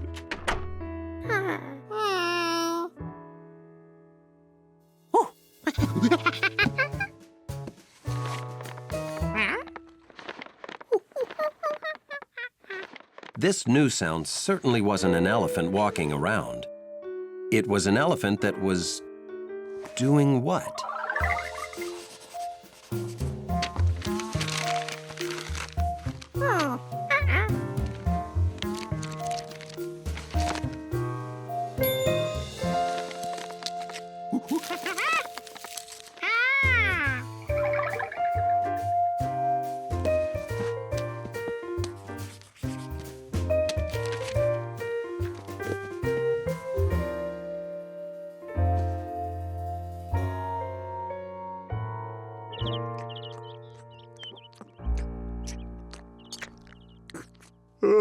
Boy, I didn't sleep at all last night.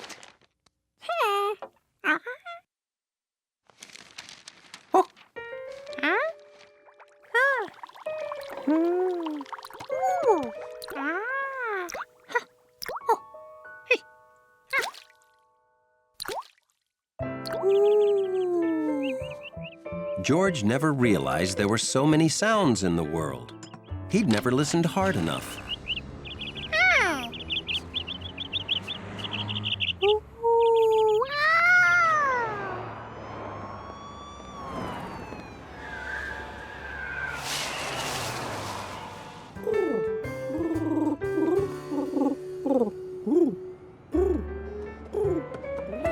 That was the balcony to the apartment upstairs, where the new neighbor lived, with his elephant. Summer afternoon. The perfect time for a game of Find the Pigeon.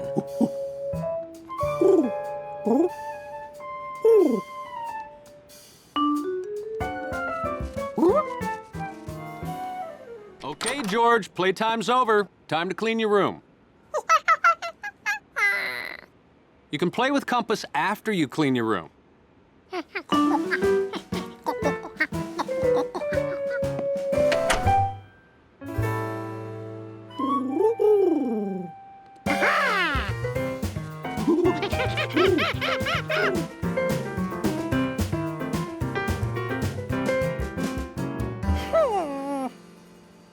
Bath time, George.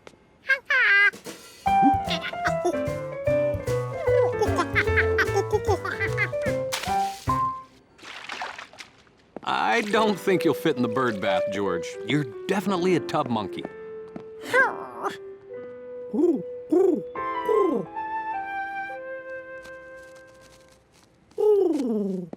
Okay, time to brush your teeth and hit the sack, George.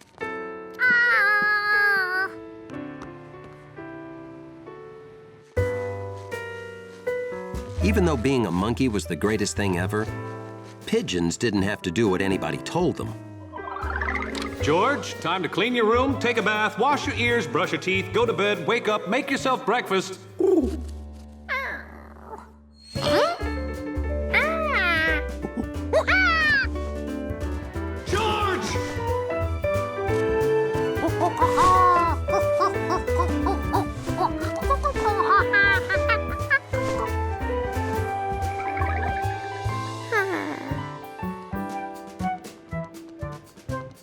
So the next morning, George made up his mind to live like a pigeon.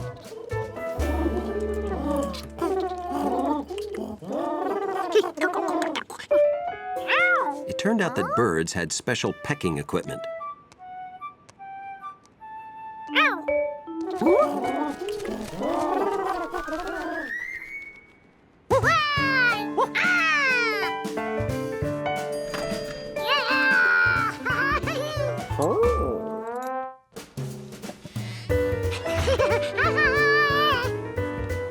Keeping up with pigeons was hard work if you didn't come with wings. Plus, pigeons didn't have to wait for the don't walk light.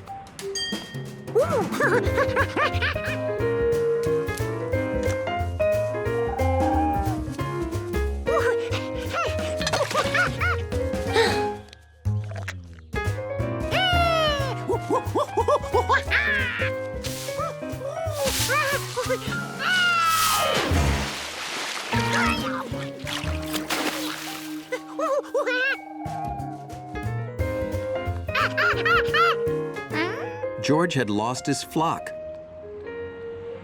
To be a pigeon, you had to fly.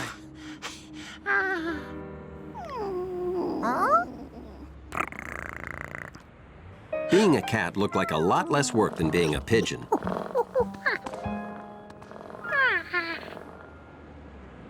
Now, this was the life. And no one made Gnocchi clean her room.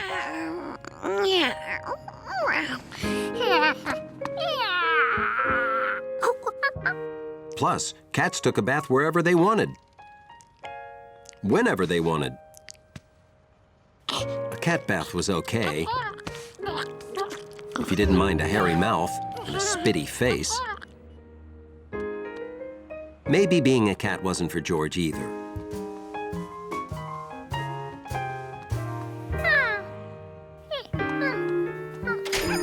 Here were lots of animals who didn't have to clean their rooms or brush their teeth. Surely George could find one he could be. Like a chameleon. They could change color effortlessly.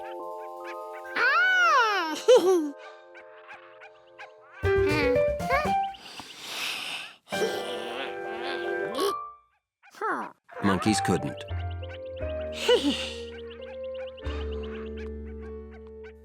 Fish never had to stop playing to take a bath.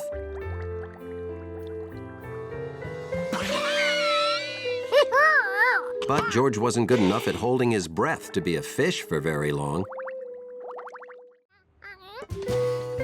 Friday afternoon, a perfect time for a trip.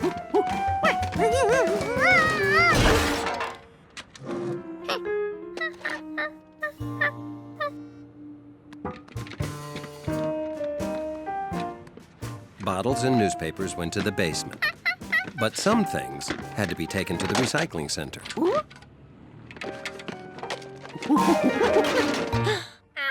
Hey, looks like you could use a hand. Or maybe another foot. I'm guessing you're going the same way I am.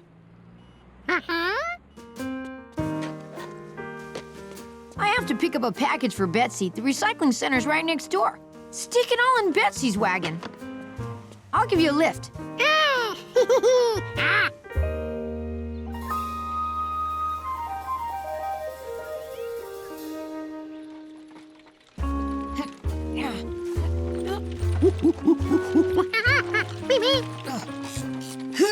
It's gonna be easier pushing you downhill. Uh-oh!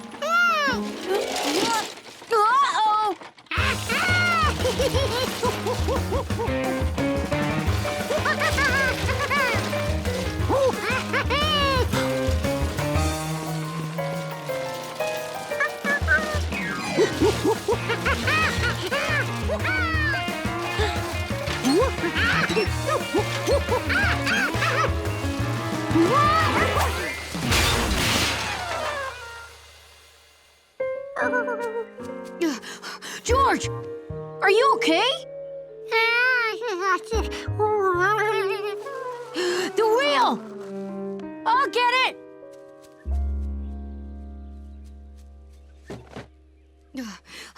Boy, rolled a long way. I bet you could get it to roll from here to the other end of the park if you wanted.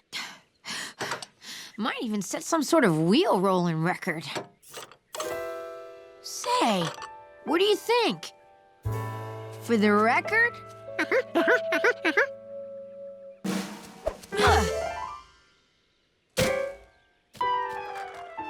It's really going. It's gone. Hurry, after it!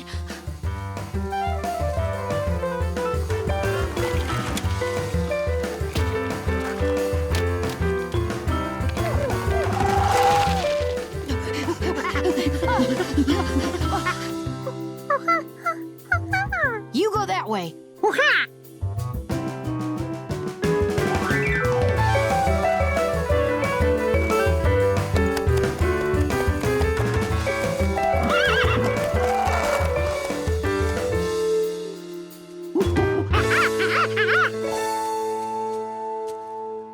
I got it.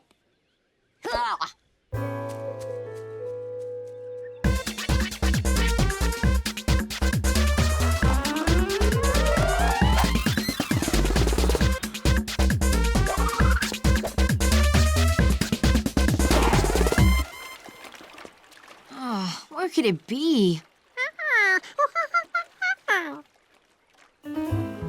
Oh my gosh! The package place will be closing soon. Come on, we'll find the wheel later.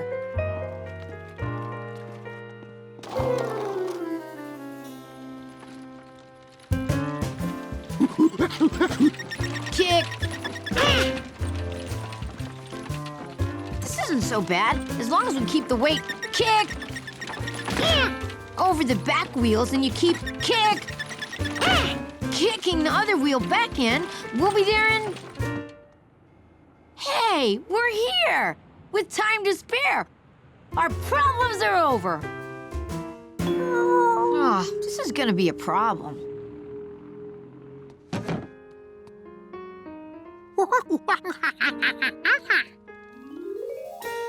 Good idea, George.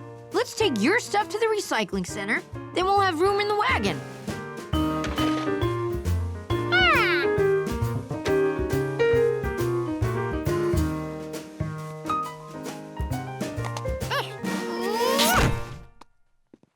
Hey, what are you doing, George?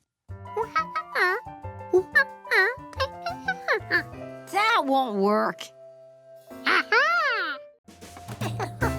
All winter, George loved playing with Chef Pisghetti's mobile. But when winter was over... It's spring now, Giorgio. Time to take this down.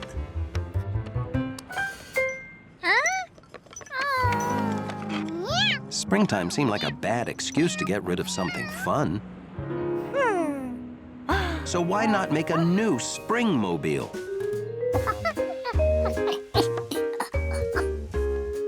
What's more spring-like than fresh fruit? George thought his mobile had everything a mobile needs. Had he forgotten something? Balance. That's what you need. Like this.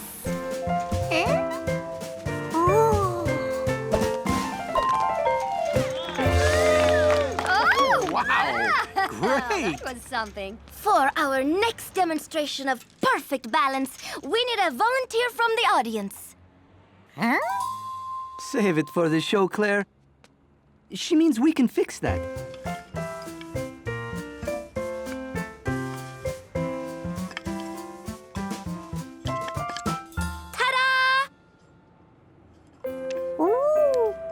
George wondered, who were these incredible fruit balancers? Zucchinis! Pisghetti! Giorgio, these are my friends, the famous zucchinis. We came by to order food for our rehearsal. Our show is tonight. Molto bene. I'm gonna deliver it myself. Thanks! Ciao! When he woke up that morning, George had never heard of them. But now, all he wanted was to be an amazing balancing zucchini.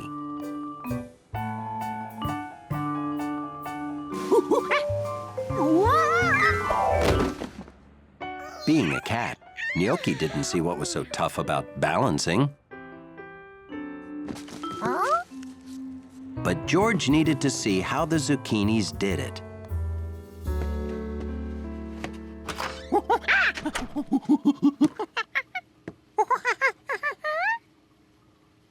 You want to deliver this to the zucchinis for me? Aha! Maybe you like to see them again, because you want to be a zucchini, eh? Oh, I know. Because, Giorgio, I too dreamed that I could be an amazing zucchini.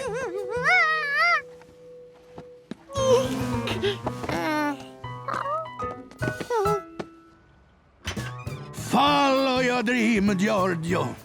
But hurry up before the pizza gets cold.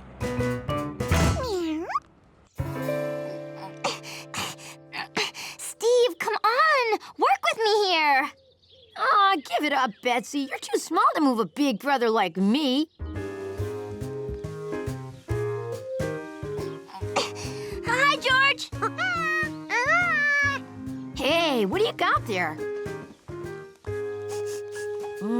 Smells good.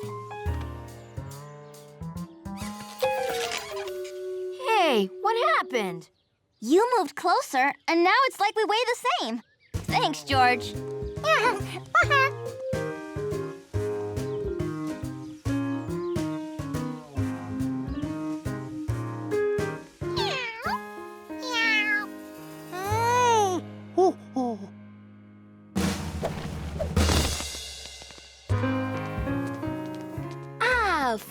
food, sustenance, that which gives us the strength to perform our amazing feats.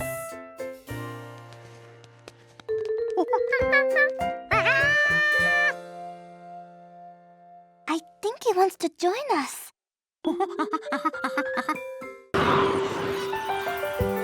It was one of those country mornings when George would have slept late if a strange sound didn't wake him up.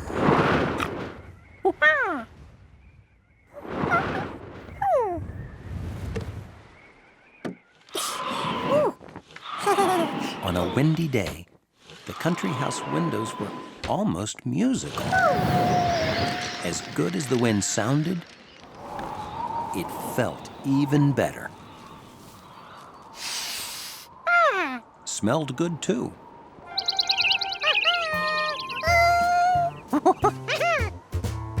There had to be lots of things a clever monkey could fly out his window, like heavy winter socks.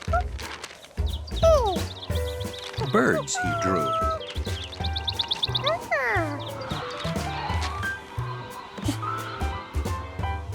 His lucky brick. And there was even better stuff downstairs. What's the excitement, George?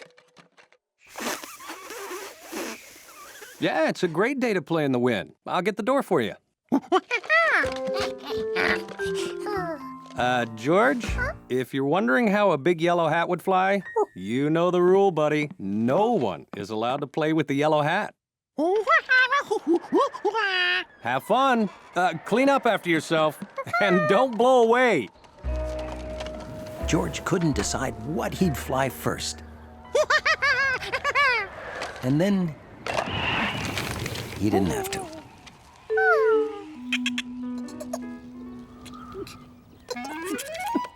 Jumpy Squirrel tries hard to spend all his time in trees, leaping about.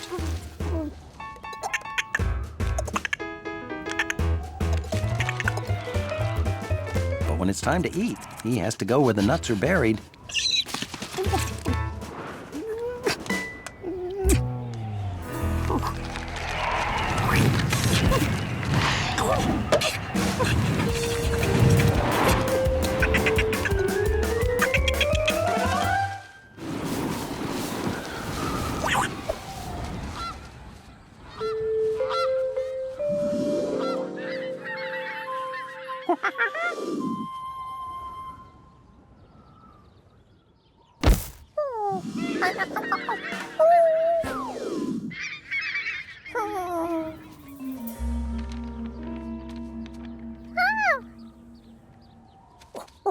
Hey, George! Perfect kite flying weather, huh? Oh, careful. I'll lose control. Flying a kite's all about control. Oh, this is a lazy Susan. He didn't know what a kite was when he woke up that morning. But there was nothing in the world George wanted more than to fly a kite. Sorry, I can't turn over control to an inexperienced city kid. This isn't as easy as I make it look. I studied the Beaufort wind scale for 3 years. I never make mistakes.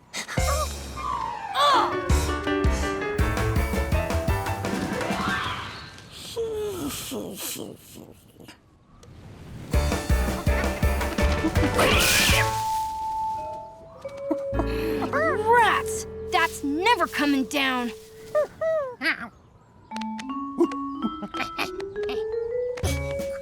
Whew, for a city kid, you sure can climb a tree.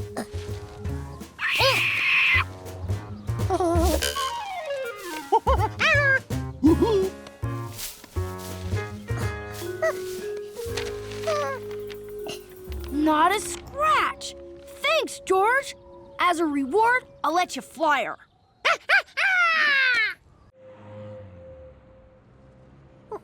It was a perfect day for sitting on the balcony, drawing birds, eating grapes, and drinking juice.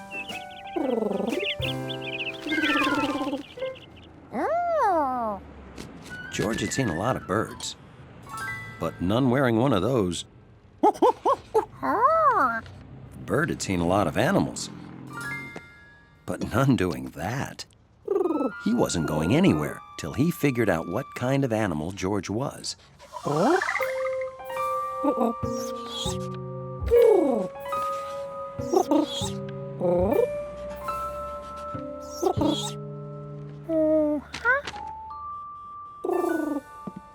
George, be careful out there.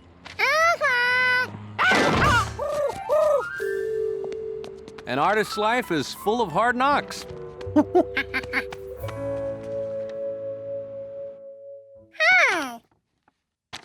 Hey, that's your best bird yet. Oh, the tag? Yeah, that means it's a homing pigeon. Well, they're special birds that always return home.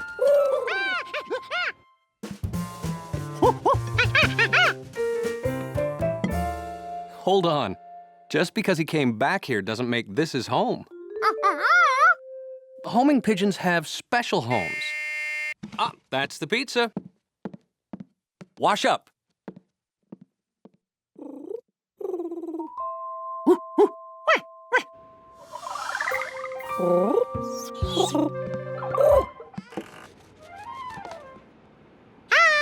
Did I leave that open? We don't want that pigeon getting in here. Did you wash those hands?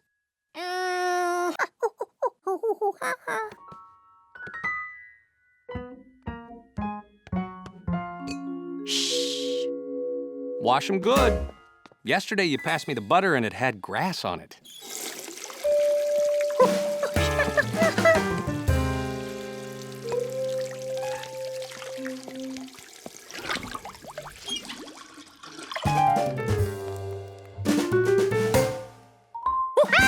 George?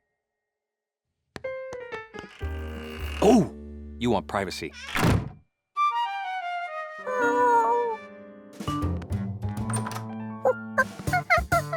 Now, where is that pizza cutter?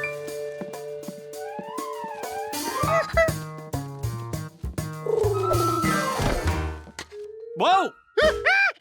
I was afraid he'd sneak in. Okay, you open the door. I'll catch him.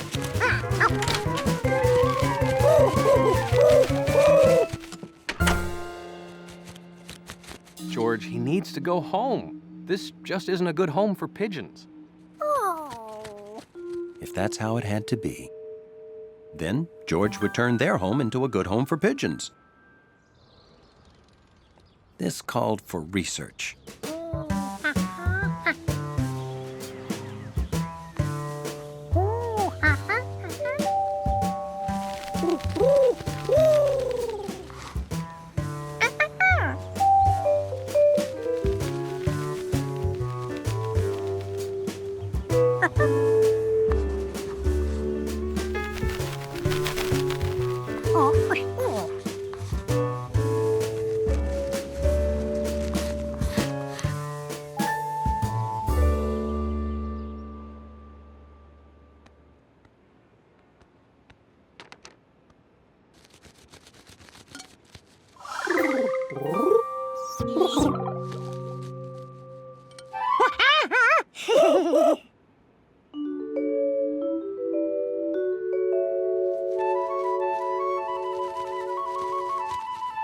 The pigeon made his choice. George is always a good monkey when he's asleep. But no monkey wants to sleep through Saturday.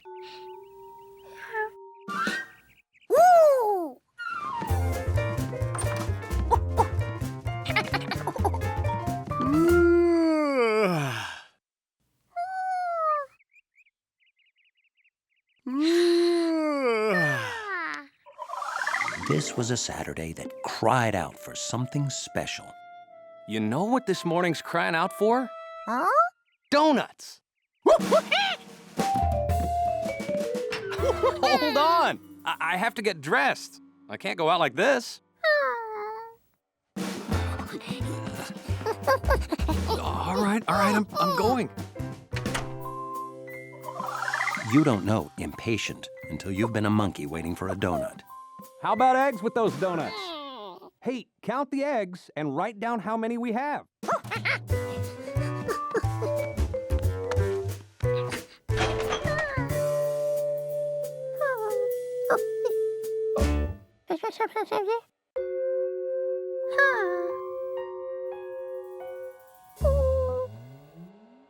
Ready.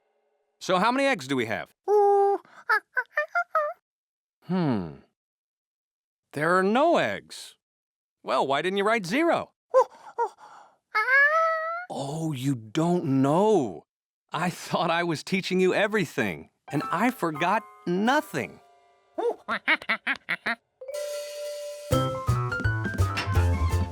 George, no time like the present to learn. You see, 0 alone means no eggs. None at all. But 0 with other numbers makes them mean a lot more. See, if we write a 0 after 1, that's 10. Write another 0, that's 100. That's 1,000. 10,000. Hey, nice zeros, you've got it. Whoa!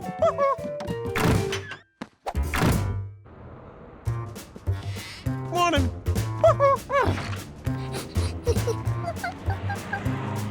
I'll go in here and buy eggs while you get the donuts, okay?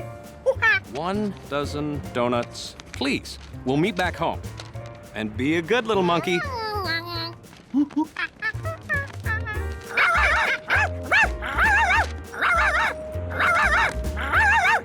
Someone on a donut mission can't stop and play. Dogs don't understand.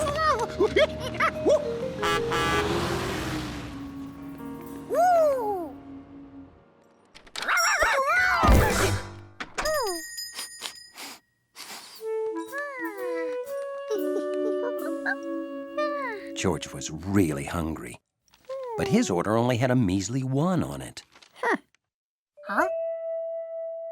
Then he remembered what the man with the yellow hat had told him about zeros.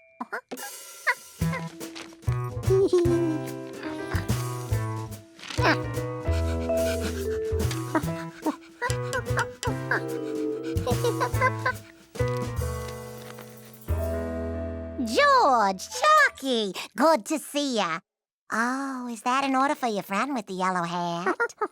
100 dozen? Oh, our biggest order ever! Oh, he must be having a giant donut party.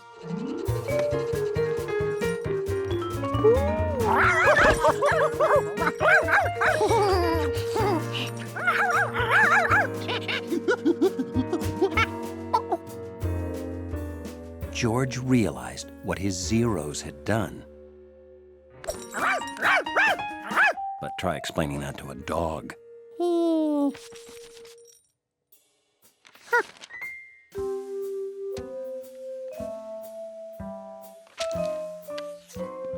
Okay, now, where did I leave that piece of paper? I misread the order. It's 1,000 dozen. Oh, this is the biggest day in the entire history of donuts. We'll have to have more donuts flown in from other towns.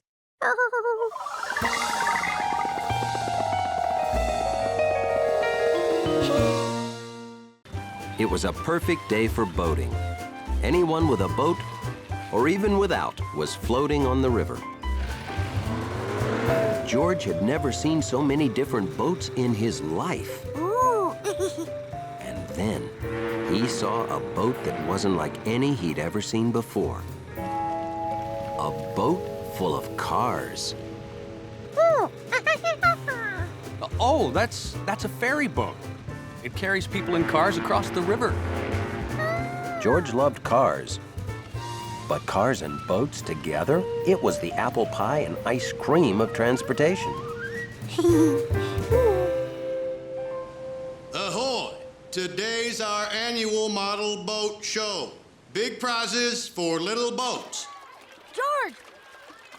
Over here! What do you think of her, George? Sailors call boats her. I bet a city kid like you never knew that. Yeah. You made that, Bill? Yes, sir. Well, that is pretty impressive, isn't it, George? Oh, thanks. But it's nothing compared to Mr. Quint's model whaling boat. That's it over there. Draw the nets, laddies. Aye, aye, Cap'n.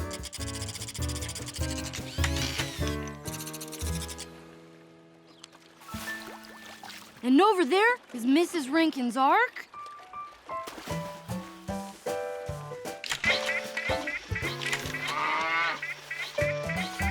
And look at all those over there. It's some pretty tough competition this year. Now, don't underestimate yourself, Bill. That is one fine-looking boat. Good luck. Oh, sure, you can stay with Bill. I'll set you up right here. Okay, I'll be over at the bleachers saving up some seats and sizing up Bill's competition. I'd sure like to win a ribbon, George. To buy this kit, I had to save 9 weeks of money for my paper route. Oh, I almost forgot to do my paper route. Could you do me a big favor and watch my boat while I'm gone?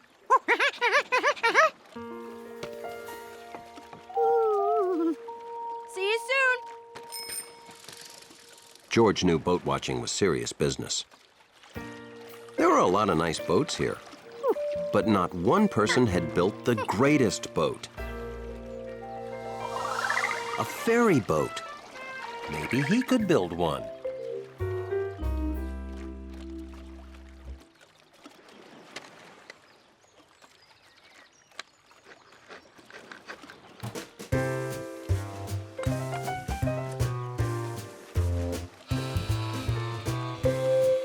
Commanding a ferry had been George's lifelong dream, ever since he first heard of them, earlier that morning.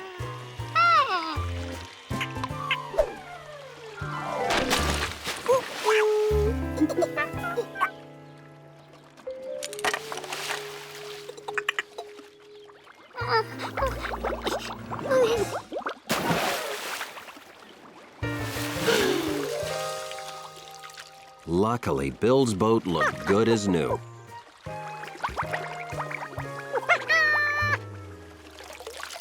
Maybe he just put it down the wrong way. Hey, George, how's it going? I'll be back after I deliver the rest of these papers. Thanks for taking good care of my boat.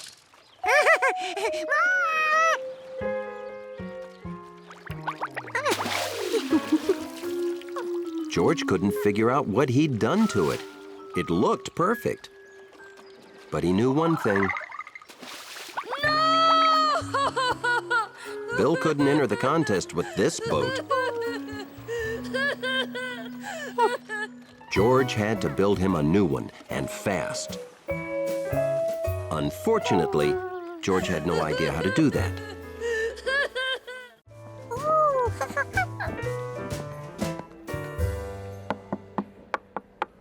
I know those knocks. Come on in, guys. Wow, what's that? My hobby. Working on complex things relaxes me.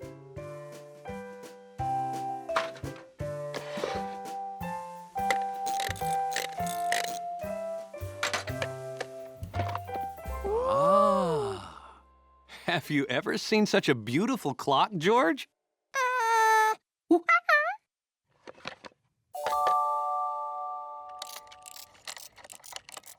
If you like it now, watch what happens every hour.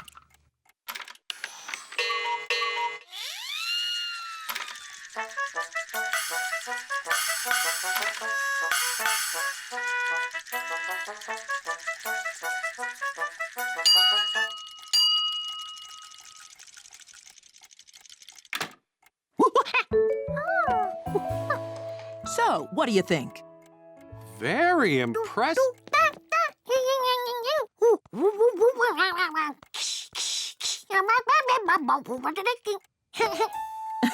I'm glad you liked it, George. Oh, we should go. The rocket presentation is starting soon. Are you coming with us, George? Or do you want to stay here and watch the clock? Well, if it's okay with Professor Wiseman, it's okay with me. Now, if you want to see the little people play again, move the minute hand once around to 12. Have fun.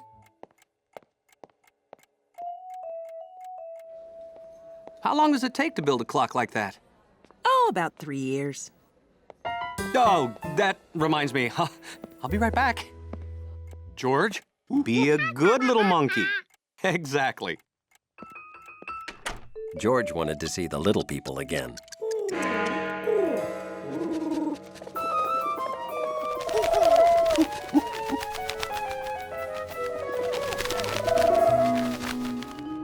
That looked like George's friend, Compass, the almost homing pigeon.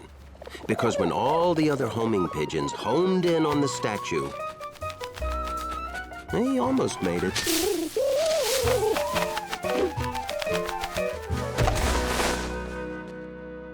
It was Compass, all right. George was happy to see his friend the pigeon. And Compass was happy to see his friend the...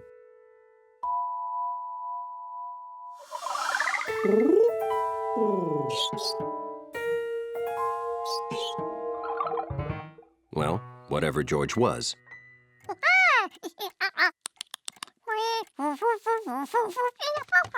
George wanted Compass to see Professor Wiseman's clock in action.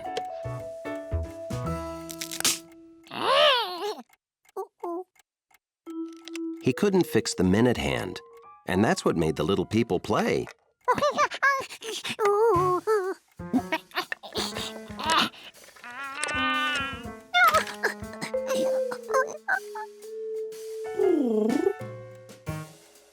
He knew they were in there somewhere.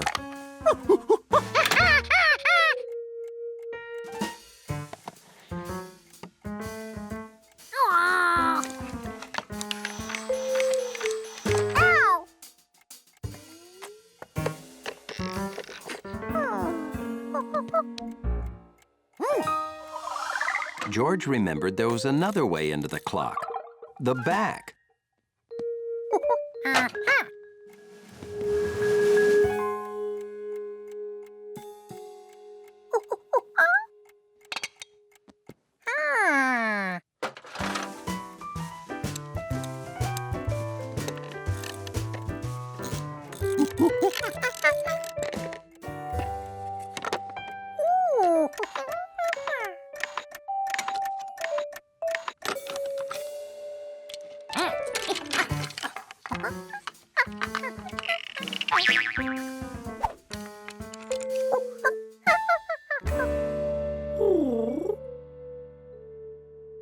When you take something apart,